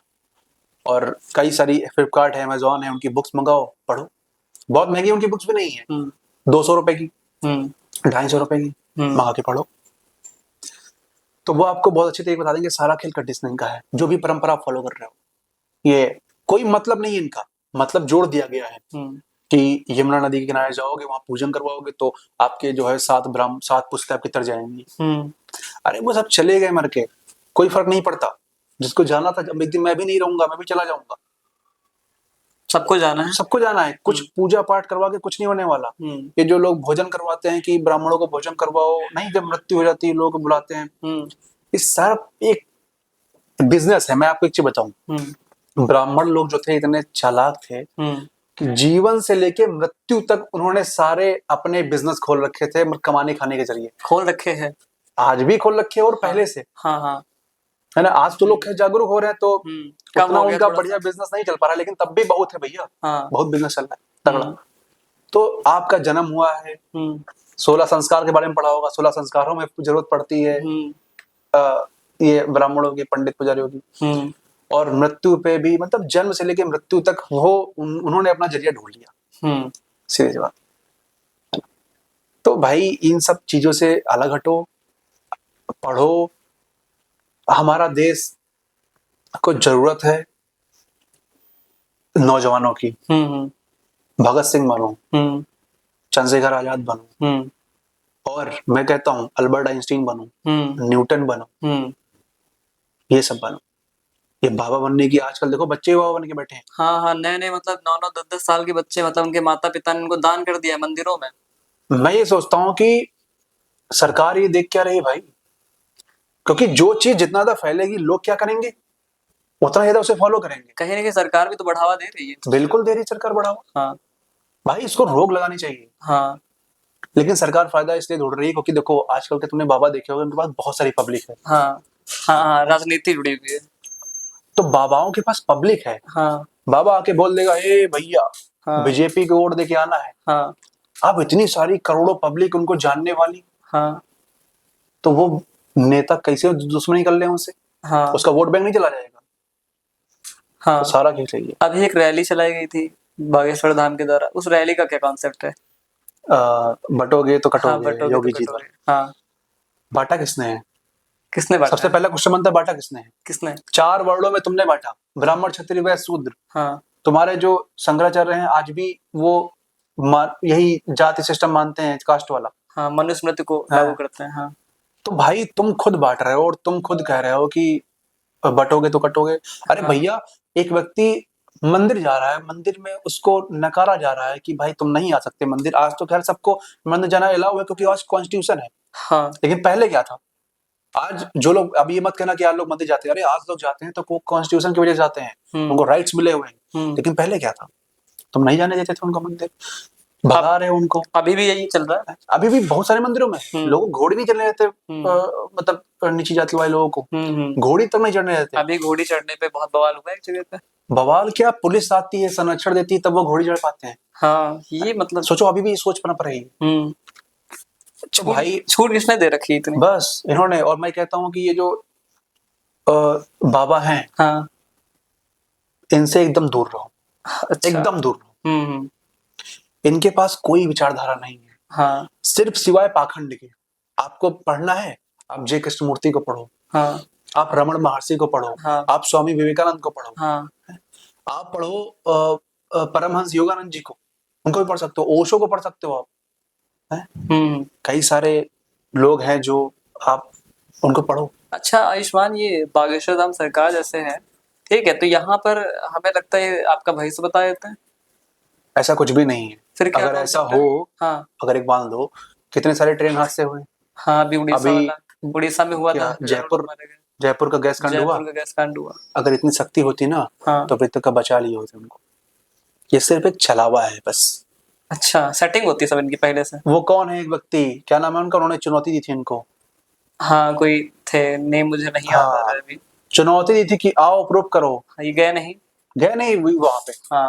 सोचो क्यों? क्योंकि है ही नहीं, सब माइंड खेल रहे। देखो आप उसको पढ़ो, जो अभी एक व्यक्ति हैं जिन्होंने सारा, वो खुद पर्ची बताते हैं, मतलब जिन्होंने चुनौती दी थी, उन्होंने कहा था कि आप उनके दरबार में जाइए। उनसे दरबार में जाइए। दरबार में हमारे आइए, तब आपको दिखाएंगे। भाई दरबार में क्यों? हाँ भाई आप ना, आप जिन्होंने चुनौती थी उनके घर जाओ, ना दरबार में जाओ, हाँ आप आओ बीच में, हाँ, वही सारा खुलासा हो जाए। फिर वो नहीं गए थे। नहीं गए थे, क्यों? क्योंकि कुछ है ही नहीं, हाँ सब पाखंड है। देखो अपने अब देखो ना कि अपने इंडिया में एजुकेशन लिटरेसी रेट कितना है, बहुत खराब है, सबसे ज्यादा खराब है। और ये लोग और खराब कर रहे हैं, हम्म। जो बाबा हैं ये और खराब कर रहे हैं। इतिहास से मतलब जो एनसीईआरटी है उससे इतिहास को हटाया जा रहा है। अभी सुनने में आया था कि ये लोग एवोल्यूशन वगैरह को हटा रहे हैं। हटा रहे हैं, हाँ वही। कितनी घटिया बात है बताओ। हाँ, शिक्षा को मतलब शिक्षा को हटा के शिक्षा जब हटा दी जाएगी, मतलब शिक्षा का स्तर गिरा दिया जाएगा, तो मुझे लगता है लोग मजदूर ही पैदा हो, मजदूर ही बनेंगे। और दूसरी चीज, ये लोग बोलते हैं हमारे धर्मों में साइंस है, ये है वो है। हाँ अरे मैं इनसे पूछता हूँ, अगर है तुम्हारे धर्म में हाँ तो आता क्यों नहीं है? हाँ कोई बनाता क्यों नहीं है? हाँ। जब साइंस उस चीज को प्रूव कर देती है तभी तुम्हारा धर्म क्यों मिलता है? साइंस ने प्रूव किया मल्टीवर्स, हाँ। एक थ्योरी थी मल्टीवर्स की, मल्टीवर्स है। तो तुमने अपने उसमें कहीं कहीं कनेक्ट करके कि ढूंढो ढूंढो ढूंढो होगा, किसी ने किसी ग्रंथ में लिखा होगा, अच्छा। परोस दिया मैचिंग करके। हम्म। तो फालतू की बातें बनाना इनको वैसे भी आता है। हाँ, मतलब ये लोग ये प्रूव करना था कि हमारा धर्म सर्वश्रेष्ठ है, बल्कि एकदम बेकार है। बागेश्वर धाम ने एक बात कही थी, किसी ने इनसे इस बात पे क्वेश्चन किया था कि मतलब आपने जब ट्रेन हादसा हुआ तो आपने क्यों नहीं बताया, तो इन्होंने कहा था कि मतलब कि मुझसे किसी ने पूछा नहीं। ये कोई बात थोड़ी ना होती है, तो चूतिया वाला क्वेश्चन है ना। हाँ, ये पागलपंती वाला क्वेश्चन है। हाँ ये वो क्वेश्चन है कि भाई मैं कुछ भी नहीं बोलना चाहता, कि मुझे मैं नहीं चाहता कि मेरी सच्चाई सामने आए, है ना, मतलब ऐसे ही वो। हाँ तो भाई ये सब पागलपन की बातें हैं। अब लोग तब भी नहीं समझदार है। मैं देखता हूँ लोग, अभी कोई एक बाबा आया था, कितने लोग मर गए, हाँ हाँ। और जो लोग नहीं मरे, भोलेनाथ करके कोई हाँ, बाबा है, उनके इंटरव्यू मैंने देखा, वो एक लेडीज हाथरस, थी। हाथरस की स्टोरी है, और लेडीज कह रही थी कुछ। वो लेडीज कह रही थी कि मैं अपने आप को बहुत अभागी मानती हूँ कि मैं उसमें नहीं मरी, हाँ, मृत्यु मुझे नहीं भी हुई। मरना चाहिए था, मैं सीधा परम धाम पहुंच जाती। हाँ, अब बताओ क्या कहोगे, इतना कम पढ़े लिखे लोग हैं, इतने गंवार लोग हैं अपने इंडिया में, और अंधभक्ति, इनको और गंवार बना रहे हैं बाबा। अंधभक्ति है ये, तो अंधभक्त यही लोग। इसीलिए मैं तो कहता हूँ सरकार से भाई रोक लगाओ इन पे। सरकार रोक कैसे लगाएगी? सरकार का कॉन्सेप्ट ही है धर्म को बढ़ावा देना। और यहाँ हाँ, अपने इधर उन्नाव में हाँ इतने सारे मंदिर बने हुए हैं, हाँ हाँ एक भी कोई साइंस एंड टेक्नोलॉजी का जहाँ बना, जहाँ पे लोग जाके एआई को सीखें, रोबोट को बनाना सीखें, हाँ, कुछ ऐसा हमने तो नहीं देखा। कुछ नहीं। हाँ और मंदिर मिल जाएंगे, बाबा प्रवचन करने के लिए मिल जाएंगे। हाँ अरे भाई अपने यूथ को देखो, जो तुम्हारा यूथ है यही हाँ। तुम्हारा भविष्य है।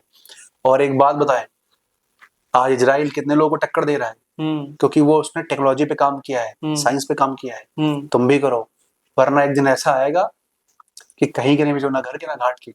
हाँ, इंडिया को देश दुनिया में कंट्री में 195 जो देश हैं सभी डेवलप हो रहे हैं, सभी मतलब तरक्की कर रहे हैं। बात भारत में खाली लोग। भारत भी एक डेवलपिंग कंट्री है, हाँ लेकिन वो डेवलपमेंट नहीं है जहाँ से डेवलप होना चाहिए। हाँ, जापान में ट्रेन जो है पटरी से ऊपर चल रही है, और यहाँ पे अभी पटरियां नहीं है ऐसी जिस जगह है। अरे वो तो खैर हाँ, अलग बात है हाँ, कि चलो ठीक है, टेक्नोलॉजी, लेकिन यहाँ पे कोई काम ही नहीं है। हाँ कहने का मतलब है कि यहाँ पे हो रहा है काम, ऐसा नहीं काम नहीं हो रहा, हाँ लेकिन जो आपसे पाखंड फैल रहा है हाँ उस हिसाब से काम नहीं हो रहा। आप बच्चों को जब पाखंड में पढ़ा दोगे, उनके दिमाग में ही जब उनके विचार ही नहीं आगे बढ़ने दोगे, उनकी वो सोचेंगे नहीं, तो कहाँ से साइंस एंड टेक्नोलॉजी बढ़ेगी आगे?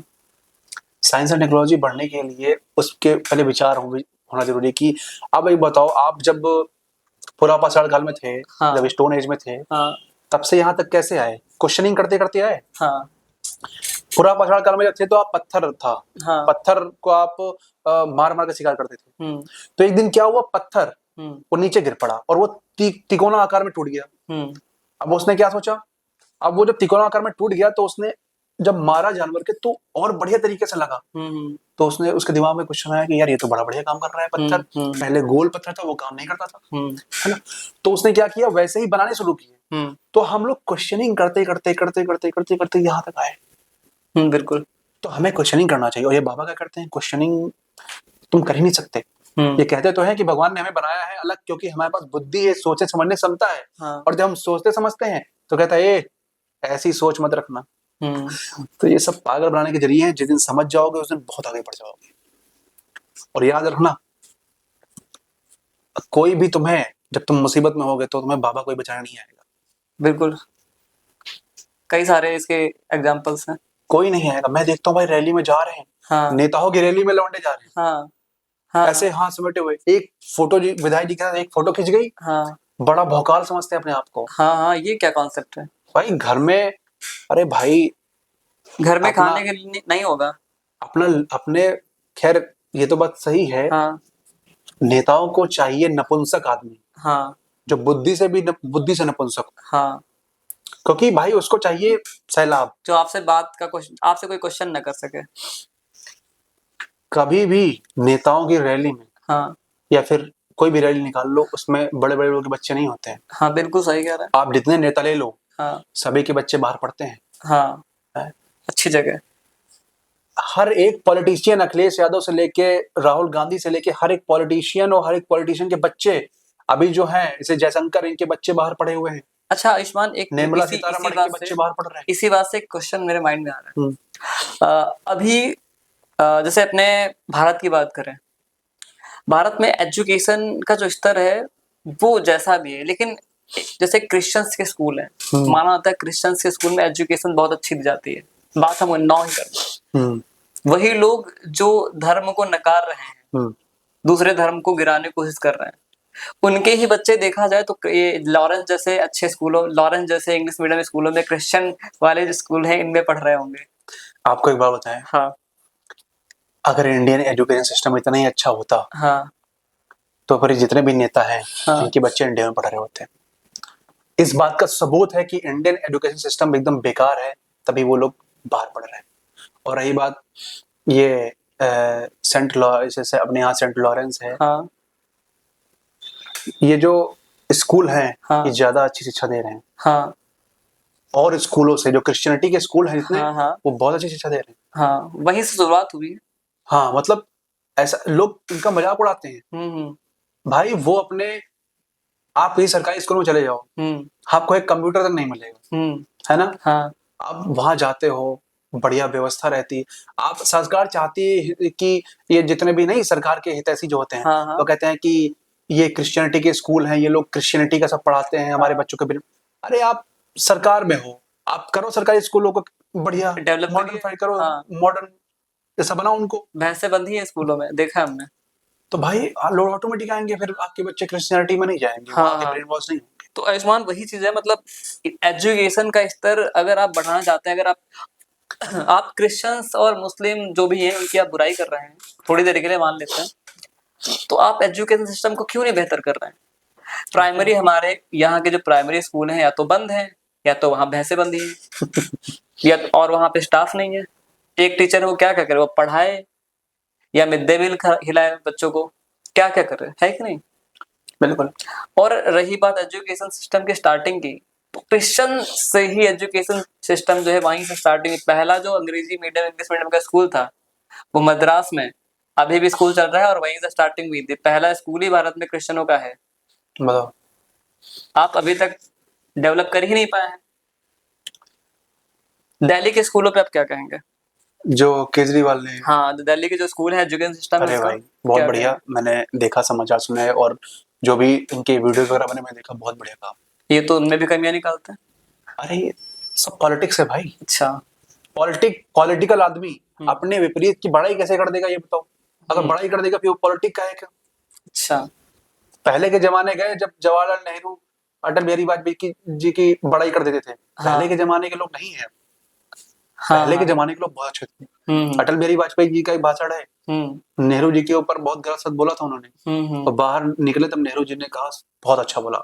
हाँ, ऐसे पॉलिटिशियन थे तब। हमने तो स्टोरी ये भी सुनी कि राजीव मतलब जो अपने अटल बिहारी वाजपेयी जी हैं, बीमार हुए थे। हाँ, इनको शायद कोई बड़ी बीमारी हो गई थी, राजीव गांधी जी ने इनको हॉस्पिटल में एडमिट कराया, बाहर इलाज कराया इनका। बिल्कुल ये बात ये भूल क्यों जाते हैं? जो आज मतलब आज जो राजनीति हो रही है, क्या मतलब कि नफरत की राजनीति हो रही है, एक बिल्कुल। दूसरे को हिंदू नीचा मुस्लिम दिखाने को की। इस्तेमाल किया जा रहा है राजनीति में, हाँ। बहुत गलत है।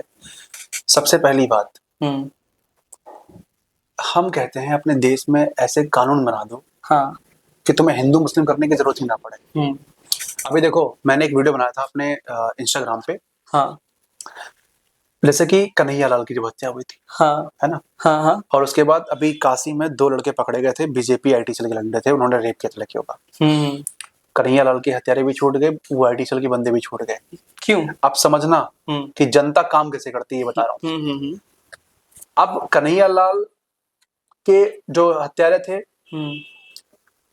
उन पे बीजेपी के लोग कहेंगे कि देखो इनको छुड़वा दिया कांग्रेस ने, छूट गए, कांग्रेस ऐसी है, कांग्रेस वैसी है ना, क्योंकि वो मुस्लिम थे, कांग्रेस से जोड़ते हैं उनको। और इधर उधर बीजेपी के बंदे छूट गए हैं, तो इधर जो कांग्रेस की जनता है वो कहेगी तुम्हारे भी तो लड़के छूट के आए हैं रेप जो रेप किए थे। मतलब इधर से कांग्रेस की जनता बीजेपी वाली जनता पे आप पे चले जाएगी, बीजेपी जनता कांग्रेस वाली, वाद विवाद कोई भी कंक्लूजन पे नहीं पहुंचेगा। हाँ। और सरकार यही चाहती है। हाँ, सीधी सी बात, डिबेट चल रही है। कंक्लूजन पे अगर आप पहुंच गए, मैं एक बात कहता हूँ आपके चैनल के माध्यम से, हाँ, जिस दिन स्टूडेंट अगर इकट्ठा हो जाएगा ना, हाँ, वाट लग जाएगी सरकार की। और ये आपसे धांधलीबाजी कर रहे हैं ना, इनकी औकात, इनकी सारी अकड़ जो है ये मिट्टी में मिल जाएगी। और ये नहीं चाहते कि स्टूडेंट इकट्ठा हो। ये उसी स्टूडेंट की गैंग में कुछ अपने डुप्लीकेट स्टूडेंट बना के भेजते हैं जो इनको बांट देते हैं। अच्छा। हाँ, खान सर देखो खड़े हैं, हैं? उनको जेल में डाल दिया गया। तो भाई मैं कहता हूँ स्टूडेंट, अगर कोई भी तकलीफ हो रही, तुम्हें पेपर लीक हो रहा है, खड़े हो जाओ, ऐसी के तैसी कर डालो। किसान आंदोलन ऐसे ही बिल्कुल बन जाओ अगर तुम्हारे साथ कोई धांधली कर होती है तो। मैं तो यही कहता हूँ, खड़े रहो यार, वही बनाओ वही खाओ, रोड पे खड़ी रहने दो पुलिस को, वही बनाओ वही खाओ, जब तक ना प्रशासन सुने वही बनाओ वही खाओ, चक्का चक्का जाम कर दो। जैसे भी लाइन से आ जाएंगे। हाँ, जैसे अभी एक चीज और है, जैसे अभी योगी आदित्यनाथ जी ने कहा है कि हमारे पास शिक्षा को लेकर मैं कह रहा हूँ कि अभी हमारे पास, अभी हम कोई भर्ती नहीं करेंगे, हमारे पास पर्याप्त शिक्षक हैं। मतलब ऐसा है क्या? मतलब कोई शिक्षक रिटायरमेंट नहीं हो रहा, इनके पास कह रहे हैं मैं भर्तियां नहीं करूंगा। क्या रहे? देखो एक बात मैं आपको बताऊं। हाँ। एक जैसे आप मान लो सरकारी नौकरी आपकी है, आपको मान लो 60-70 हजार रुपए महीने मिल रहे हैं, आपसे 10 गुना 20 गुना 50 गुना ज्यादा एक पॉलिटिशियन पे लगता है। मैं कहता हूँ वो पॉलिटिशियन पे क्यों लगता है? आप उससे कई सारी जॉब जनरेट कर सकते हो उन्हीं पैसों की, और कई सारे लोग रोजगार पा सकते हैं। पॉलिटिशियन पे आप नहीं जानते हो, जितने सांसद हैं इनके सोफा का खर्चा, इनके फर्नीचर का खर्चा सब सरकार उठाती है। आप संसद की जो बैठक होती है उसको पढ़ो, जो 2 बजे से 1 बजे तक होती है ना, उसको मतलब जो मैंने पढ़ रखा है ना उसको, तो उसमें सांसद को फर्नीचर से लेके उसके घर के लेके सब कुछ हर महीने 50,000 रुपए को इसी चीज के मिलते हैं। मरने तक सब कुछ दिया जाता है। कहने का मतलब है आप इतना पैसा क्यों दे रहे हो? आप मैं कहता हूँ दो, इतना मत दो। आप उन पैसों से कई सारी जॉब जनरेट कर सकते हो, उनमें पैसा बांट सकते हो, लोगों को रोजगार मिल सकता है। पॉलिटिशियन बहुत पैसा खा रहे हैं बेअति का। अगर वो पैसा अगर सही काम में लगाया जाए तो लोग बेरोजगार रहे ही ना इंडिया में, सबकी बेरोजगारी मिट जाए, सब अपना बढ़िया खाए पिए। तो मतलब बेरोजगारी चरम पे है भाई, बेरोजगारी है ही है, कोई जॉब नहीं मिल रही है किसी को। तो गवर्नमेंट, लोग इधर उधर भटक रहे हैं। जो गवर्नमेंट जो इतनी डिग्रियों पे इतना ज्यादा इतनी मोटी रकम वसूलती है, फिर तो इनको इतनी मोटी रकम वसूलना बंद कर देना चाहिए जब इनके पास नौकरियां नहीं है। सब आजकल एजुकेशन को ही व्यापार बना दिया। हाँ, व्यापार ही है, सब व्यापार है, बिजनेस है, छोटी दुकानें बड़ी दुकानें। सरकार चाहे तो सब कुछ कर सकती है, सच बता रहा हूँ आपको। सरकार चाहे तो सब कुछ कर सकती है, सरकार खुद नहीं करना चाहती। आपकी तरह से जीवन जीने का क्या तरीका होना चाहिए? आप जीवन को किस तरह से देखते हैं? बहुत सही, ये क्वेश्चन बहुत बढ़िया है, और इसको मैं कहानी के माध्यम से बताऊंगा। अच्छा। इतने इजी तरीके समझा दूंगा जीवन के बारे में। देखो, माओ त्से-तुंग की कहानी है। माओ त्से-तुंग ने लिखी है, वो उनके बचपन की कहानी। अच्छा। उनके बचपन में उनकी जो माता जी थी वो गार्डनिंग करती थी। अच्छा। उनके गार्डन में बहुत सारे फूल थे, बहुत सारे पौधे लगे थे, जिसमें अजीब अजीब मतलब हर तरह के फूल थे। लोग देखने आते थे उनके फूलों। वो इतने अच्छे तरीके से उनमें पानी डालना, खाद डालना, बहुत अच्छे तरीके से सजा के वो रखती थी, मतलब बहुत उसकी केयर करती थी उसकी। तो एक दिन क्या, वो बीमार पड़ गई, और जब वो बीमार पड़ गई तो वो बहुत चिंता में पड़ गई, अपनी बीमारी की वजह से नहीं, अपने पौधों की वजह से। अच्छा। कि इनकी रक्षा कौन करेगा। तो उनका बच्चा था माओ त्से-तुंग, वो बचपन छोटा ही था वो। तो माओ त्से-तुंग ने लिखा है कि मैं छोटा था तो मैंने अपनी माँ से कहा कि ऐसा है कि मैं आपके फूल और बगीचों की देखभाल करूंगा, आप आराम से निश्चिंत रहो। तो उसकी माँ जो है, क्योंकि उनकी माँ काफी बीमार हो गई थी, वो चल भी नहीं पा रही थी, तो उनकी माँ रेस्ट में चली गई, और वो रोज बगीचों की मरम्मत करता, एक एक फूल की धूल को अपने हाथों से साफ करता, एक एक फूल को साफ करता, वो इतनी मरम्मत, इतना देखता हो चीजों। तो जब उनकी माँ ठीक हुई, स्वस्थ हो गई, तो वो आई, उन्होंने देखा कि सारे फूल कुम्हला गए, सब बेकार हो गए, मुरझा गए। हाँ, मुरझा गए। हाँ। तो उसने पूछा, बेटा ये तुमने क्या किया है, तुम कैसे इनकी देखभाल कर रहे थे? तो उसने कहा, माँ मैंने एक एक फूल की धूल झाड़ी। अच्छा। एक एक फूल को पकड़ पकड़ के उसकी धूल झाड़ी, लेकिन पता नहीं क्यों कुम्हला। तो उन्होंने लिखा कि मेरी माँ तो ऐसे उदास हो गई बगीचे को देख के, जिसको लोग देखने आते थे उसको अब कोई नहीं पूछ रहा था, और लेकिन वो हंसी मेरी मतलब बचपने पे। हाँ। तो उन्होंने बताया कि बेटा फूल को नहीं झाड़ते हैं, हाँ। फूल की जड़ों में पानी देते हैं। अच्छा। और जड़ दिखाई नहीं देती, जड़ होती है भीतर। हाँ। तो जड़ों में पानी देते हैं, जब जड़ों में आप पानी दोगे, जड़ों की सुरक्षा अगर अच्छा करोगे, तो फूल तो ऑटोमेटिक अच्छा होगा। तो इस कहानी के माध्यम से हमें ये सीख मिलती है कि जीवन को, हम पूछते हैं जीवन कहाँ है, जीवन को कैसे जिए, जीवन को भीतर से जियो। आप क्या करते हो, जीवन को बाहर ढूंढते हो। आप सोचते हो क्लब जाऊंगा, मस्ती करूंगा, यही जीवन है। आप सोचते हो एक कार खरीद लेते हो, सोचते हो यही जीवन है, लेकिन उब जाते हो एक दिन बाद उससे। घर बना लेते हो अच्छा सा, कुछ दिन ठीक रहता है, उब जाते हो। आप जीवन को भीतर से जीना शुरू करो। स्वामी विवेकानंद, परमहंस योगानंद, रमण महर्षि, इन लोगों ने जीवन को भीतर से जिया है, इसलिए आज हम इनको जानते हैं। हम लोग, कितने सारे लोग आए जो जीवन को बाहर से जी रहे, कोई नहीं जानता उनको। जीवन को भीतर से जियो। जीवन जीने का तरीका है भीतर से, है ना? भीतर देखो, अपने भीतर से जियो जीवन को, बाहर इससे बहुत दूर रहो। ये सब प्रपंच है, बेकार चीज है, इनमें तुम क्षण भर की खुशी है, बाहर और कुछ नहीं। अगर जीवन को जीना है तो भीतर से। ये कहा, मुझे लगता है मेरे जो दर्शक हैं वो काफी कुछ सीखेंगे आपकी स्टोरी से। बिल्कुल सीखना चाहिए भाई, जीवन को हमेशा भीतर से जियो।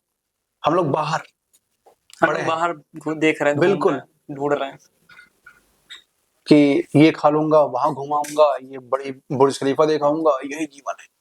ये भी करो, ऐसा नहीं कि ये नहीं करना चाहिए, क्योंकि स्वामी विवेकानंद कहाँ गए, शिकागो की स्पीच सुन लो, वो अंदर से जीते थे, लेकिन वो हर जगह। जो आप भीतर से जियोगे तो अस्तित्व आपको खुद पुकारेगा।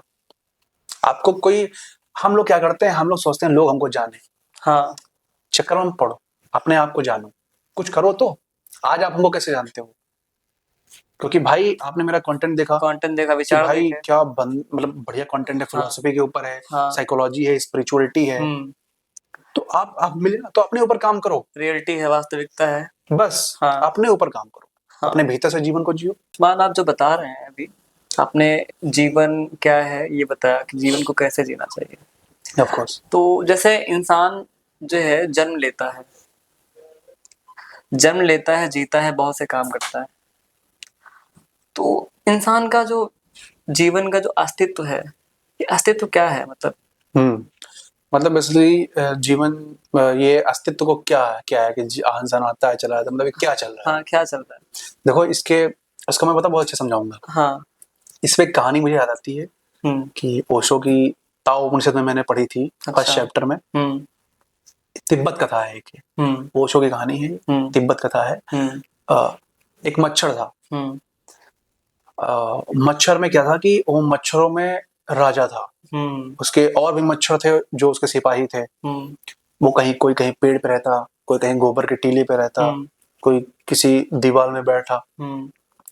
अब मच्छरों ने सोचा यार राजा को तो हम, मच्छरों में जो राजा था उसके सिपाही जो मच्छर थे वो सोचने लगे यार राजा को तो हम ऐसे नहीं बिठा सकते, इनके लिए कोई बढ़िया महल ढूंढा जाए। तो उसने क्या किया, हाथी के कान में एक जगह ढूंढी।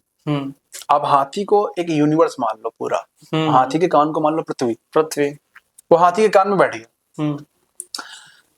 और वो कहने लगा कि वही इसका जो है साम्राज्य है, वही स्थापित कर दिया।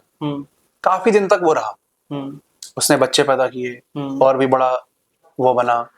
उसने हाथी के कान में बार बार चिल्ला कह रहा था कि ए हाथी सुनो, मैं मच्छरों का राजा तुम्हारे यहाँ स्थान ग्रहण करता हूँ। जैसी उसकी परंपरा थी, उसने 3 बार बोला। लेकिन मच्छर, हाथी को कोई फर्क नहीं पड़ता, सुनाई नहीं देता उसको। हाथी थोड़ा कम सुनता है, बड़े कान है तो होते हैं, फिर भी वो उसको कोई फर्क नहीं पड़ता। वो बड़ा परेशान की सुनी नहीं रहा। उसने कहा चलो ठीक है, जीवन जिया अपना।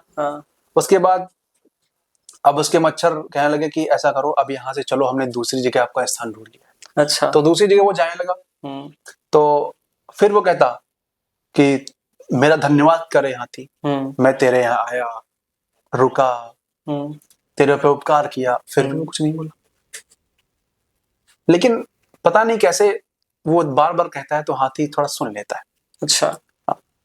तो हाथी सुन लेता है तो वो कहता है कि तुम्हारे जैसे कितने आए कितने गए मुझे फर्क नहीं पड़ता। हाथी कहता है अपना आओ जाओ।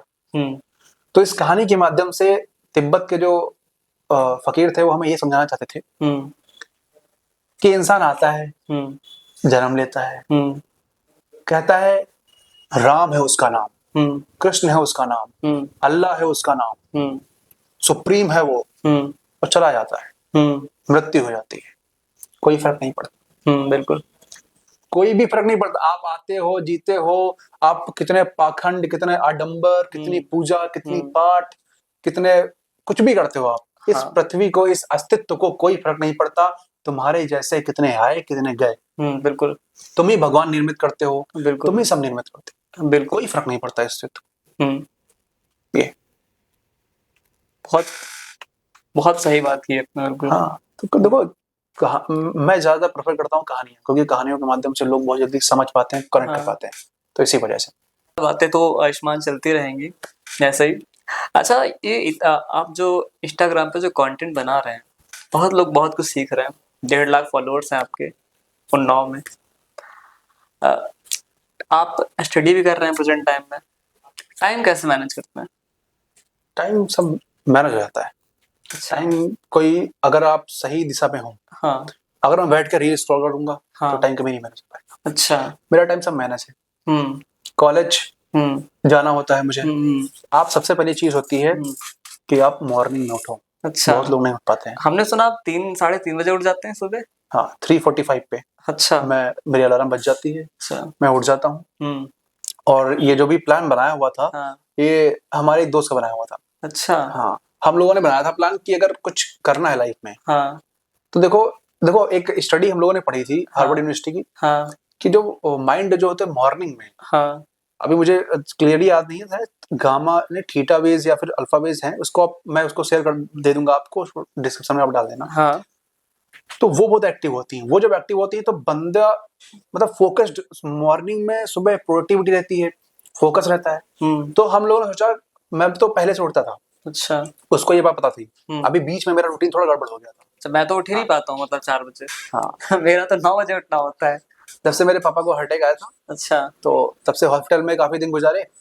तो टाइम किधर उधर हो गया था। आप बताएं हम कैसे टाइम मैनेज करें? मैं तो 4 बजे 5 बजे कभी उठ ही नहीं पाता हूँ, मेरा तो 9 बजे। टाइम आपका उस दिन ऑटोमेटिक मैनेज हो जाएगा जिस दिन आपके अंदर भूख होगी कुछ अच्छा करने की।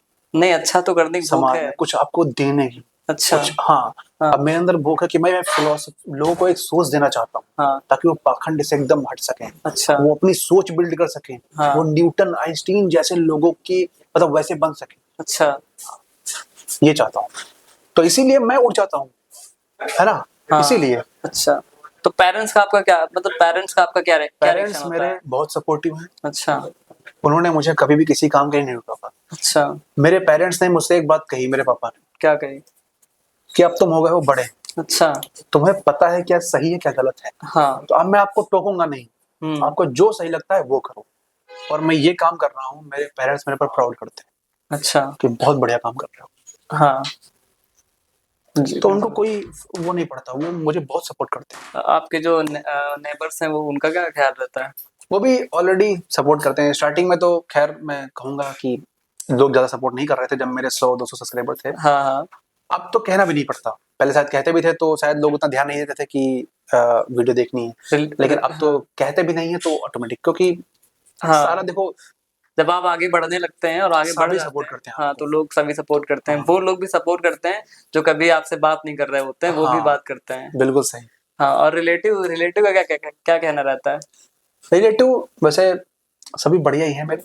अच्छा। कोई खराब नहीं है, सभी बढ़िया है मेरे यहाँ। रिलेटिव जो है ऐसे लोग हैं कि एक दूसरे के साथ देने वाले लोग हैं। अच्छा, कभी भी आपका बुरा समय हो, अच्छा समय हो, कोई भी समय हो, हमेशा आपके साथ रहेंगे। घूमना उमना पसंद करते हैं? हाँ बिल्कुल, रिलेटिव हमारे बहुत अच्छे हैं। नहीं, आप घूमना पसंद करते हैं? बिल्कुल, अभी मैं घूम के आया हूँ, वृंदावन, मथुरा, पहले मथुरा गया, फिर वृंदावन, फिर उधर गोवर्धन, उसके बाद फिर बरसाना। मैंने सुना आपके वृंदावन में कोई आपके साथ घटना घट गई बहुत खतरनाक वाली। हाँ, वृंदावन में घटनाएं घट गई थी हाँ, क्या घट गई? कि वृंदावन में जो बांके बिहारी जी का मंदिर है, हाँ, वहां पे पैसा बहुत चलता है। अच्छा। अगर आपके जेब में आप केवल 5,000 रुपए लेके जाओ, हाँ, केवल वही उसी मंदिर के लिए, हाँ, आप उनको 2,000 रुपए, हम्म। आप ऐसे दर्शन करोगे जैसे आप उस मंदिर के मालिक हो। ये तो मेरे साथ भी हुआ है। मैं एक बार बद्रीनाथ केदारनाथ गया था, मेरे साथ भी ऐसा हुआ। उसने मुझसे कहा कि आप पर्ची कटवाइए तो आप मंदिर के अंदर जा पाएंगे। मैंने तो उस दिन से मंदिर जाना बंद कर दिया। मंदिर जाना तो खैर मैं नहीं बंद करता हूँ, हाँ, क्योंकि मैं मंदिर जाया करता हूँ, हाँ, उनकी मर्जी है। लेकिन हाँ, हाँ, एक बात जरूर है, अब अगर मुझे ऐसे दर्शन करने होंगे, हाँ, तो अब मैं वाकई में पैसा लेकर जाऊंगा, अच्छा, ताकि मैं दर्शन कर सकूं। अच्छा, अब यहीं से एक बात और प्रूफ हो जाती है कि हाँ, जो मंदिर में भगवान का श्रृंगार कर रहा है, हाँ, जो उनकी आरती कर रहा है, वही भ्रष्टाचार कर रहा है, हाँ, तो भगवान उसका कुछ नहीं बिगाड़ पा रहे हैं, तो हमारा क्या हाँ, बिगाड़ेंगे? तो एक प्रूफ ये भी है कि गॉड एग्जिस्ट नहीं करता है। अच्छा, मैं तो गॉड पे बिलीव वैसे नहीं करता हूँ, हाँ, हाँ, लेकिन जब मैं वृंदावन गया तो वहां पे और ज्यादा बिलीफ मेरा बन गया कि कोई एग्जिस्ट नहीं करता है। और एक चीज बताऊं, बहुत मजेदार चीज है। हाँ, क्या? अभी एक रील वायरल हो रही थी हाँ, कि उसमें एक संत थे, वो कह रहे थे वृंदावन वही आता है जिसको हमारी प्यारी राधा रानी बुलाती है। अच्छा, तो इसका मतलब मुझे भी बुलाया होगा। अच्छा, तभी मैं गया, हाँ, और मैं गया तो उन्होंने मुझे क्या दिखाया कि क्या दिखाया? पाखंड चल रहा है, अच्छा, लूट चल रही है। उनकी ही बात है कि उन्होंने वृंदावन उसी को वही आता है जो राधा रानी बुलाती है। तो राधा रानी ने मुझे भी बुलाया, मुझे भी दिखाया कि देखो पाखंड चल रहा है, यहाँ सब पैसे, बिजनेस, सब पैसे का खेल है। सब पैसे की। और कहीं पैसा। अगर आपने गुरु बना लिया, हाँ, हाँ, तो आप राज करो वहां पे अच्छा, सारा। पैसा है तो आप कुछ भी। बिल्कुल बिल्कुल, मतलब पैसे ने भगवान को भी नहीं छोड़ा। पैसा है सब कुछ, ऐसी भी सी बात है। पैसे ने आधिपत्य कर रखा है सब पे। हाँ बिल्कुल। अब तो खैर मंदिर में सभी को आने जाने देते हैं, हाँ, पहले तो किसी को आने जाने भी नहीं देते होते थे। अच्छा, एक चीज आपने और देखी होगी कि जितने भी बाबा लोग हैं, कभी भी अष्टावक्र की बात नहीं करते। अच्छा, क्यों? जबकि अष्टावक्र एक महान संत थे, यही हिंदू धर्म से थे, मतलब सनातन से थे। अष्टावक्र कोई इंसान है? हाँ, अष्टावक्र महागीता, अच्छा, उनकी अष्टावक्र महागीता एक किताब है। अच्छा, अष्टावक्र की बात क्यों नहीं करते? क्योंकि अष्टावक्र हम्म, कभी पाखंड की बात नहीं करते।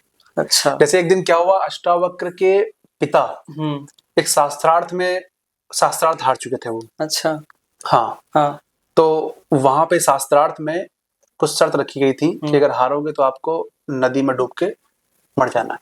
अच्छा, उनके पिता मर गए। अब ये बात अष्टावक्र को पता लगी, और बंदी नामक व्यक्ति ने उनको साक्षात हराया था उनके पिता ने। तो अष्टावक्र ने कहा ठीक है, अष्टावक्र बड़े हुए, शिक्षा ली, अष्टावक्र गए कि अब मैं साक्षात करूंगा उस बंदी नामक व्यक्ति से। अच्छा, अष्टावक्र गए जनक के सभा में, हाँ, और पहले तो दरबारियों ने रोका, फिर जनक ने कहा आने दो। गए, जितने भी वहां पे ब्राह्मण बैठे थे सब हंसने लगे। मैंने स्टोरी सुनी हुई है। हाँ, सुनी है स्टोरी, मैंने याद आ गया मुझे। सारे हंसने लगे, और जनक भी थोड़ा हंसे।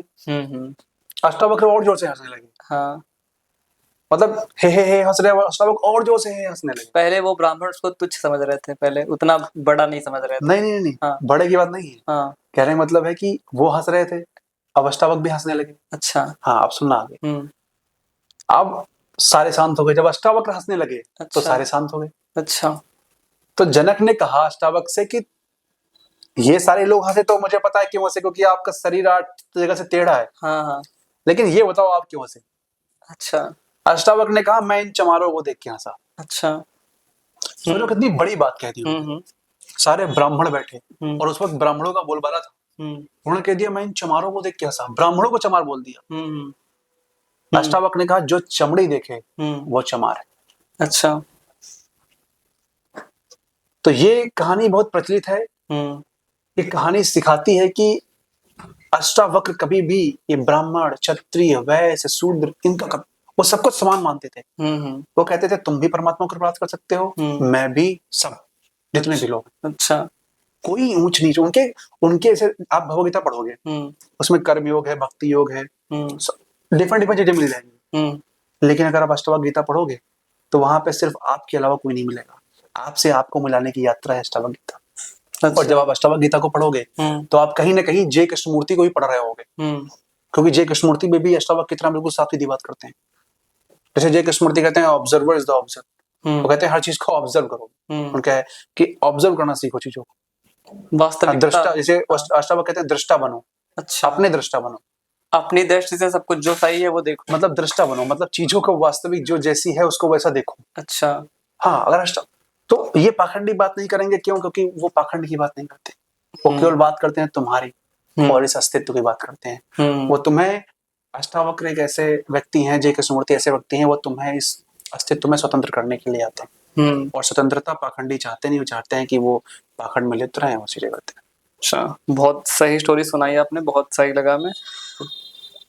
समाज में भिन्न भिन्न प्रकार के लोग हैं, भिन्न भिन्न की सोचें हैं, लेकिन अच्छा, समाज से आपने जैसे समाज की बात की, तो समाज में एक चीज मुझे याद आ गई, कहानी जी। हाँ, तो अच्छा कहानियां मैं सुना रहा हूँ काफी। हाँ। शायद आनंद ले रही होगी आपकी पब्लिक। हाँ। जो कि बहुत अच्छी बात है, वो कहानियों के माध्यम से मैं समझता हूँ बहुत अच्छा समझ में आ जाएगा। हाँ हाँ।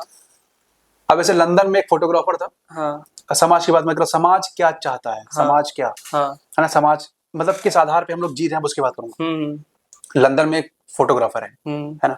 लंदन में फोटो, उसमें 3 तरह की फोटो थी। पहले का प्राइस था 5 रुपए, उसमें था आप जैसे हो वैसी फोटो आएगी। और दूसरे का प्राइस था 10 रुपए, उसमें आप जैसे अभी दिखते हो, मतलब जैसे आप हो, जैसे आप हो एकदम प्योरली, वो 5 रुपए में। लेकिन जैसे आप अभी हो वैसे आपको 10 रुपए में। अच्छा। और तीसरी फोटो आती है वो 15 रुपए की, उसमें आप जैसे दिखना चाहते हो वो मिलेगी, आप जैसा दिखना चाहते हाँ हैं। दिखना चाहते हो हाँ। वैसी photo.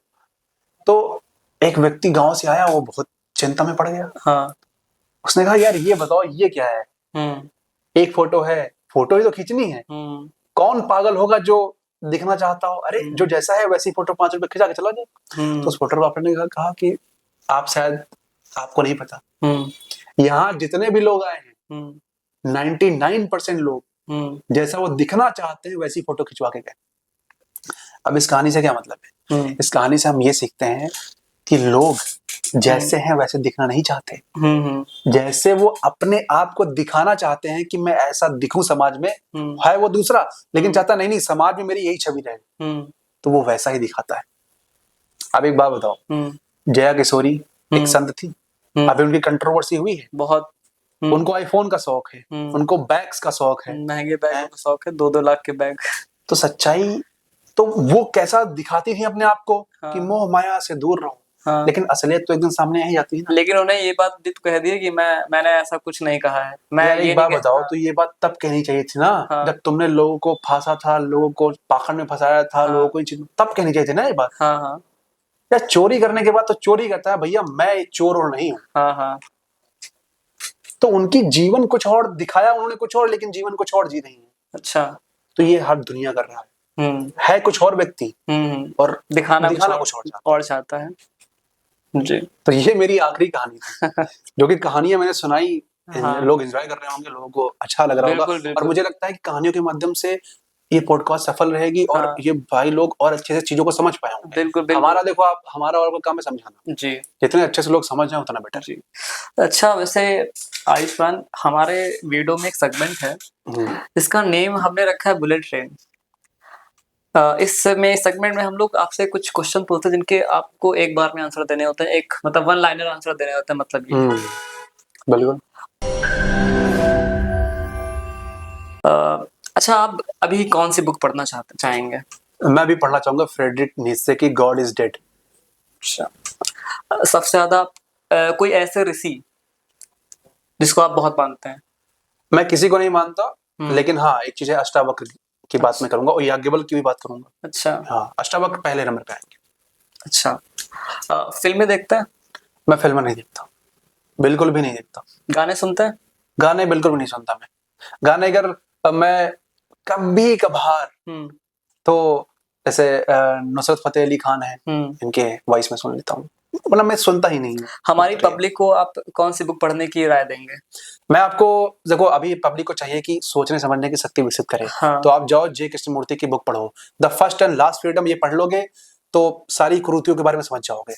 The first and last freedom Jiddu Krishnamurti की किताब है।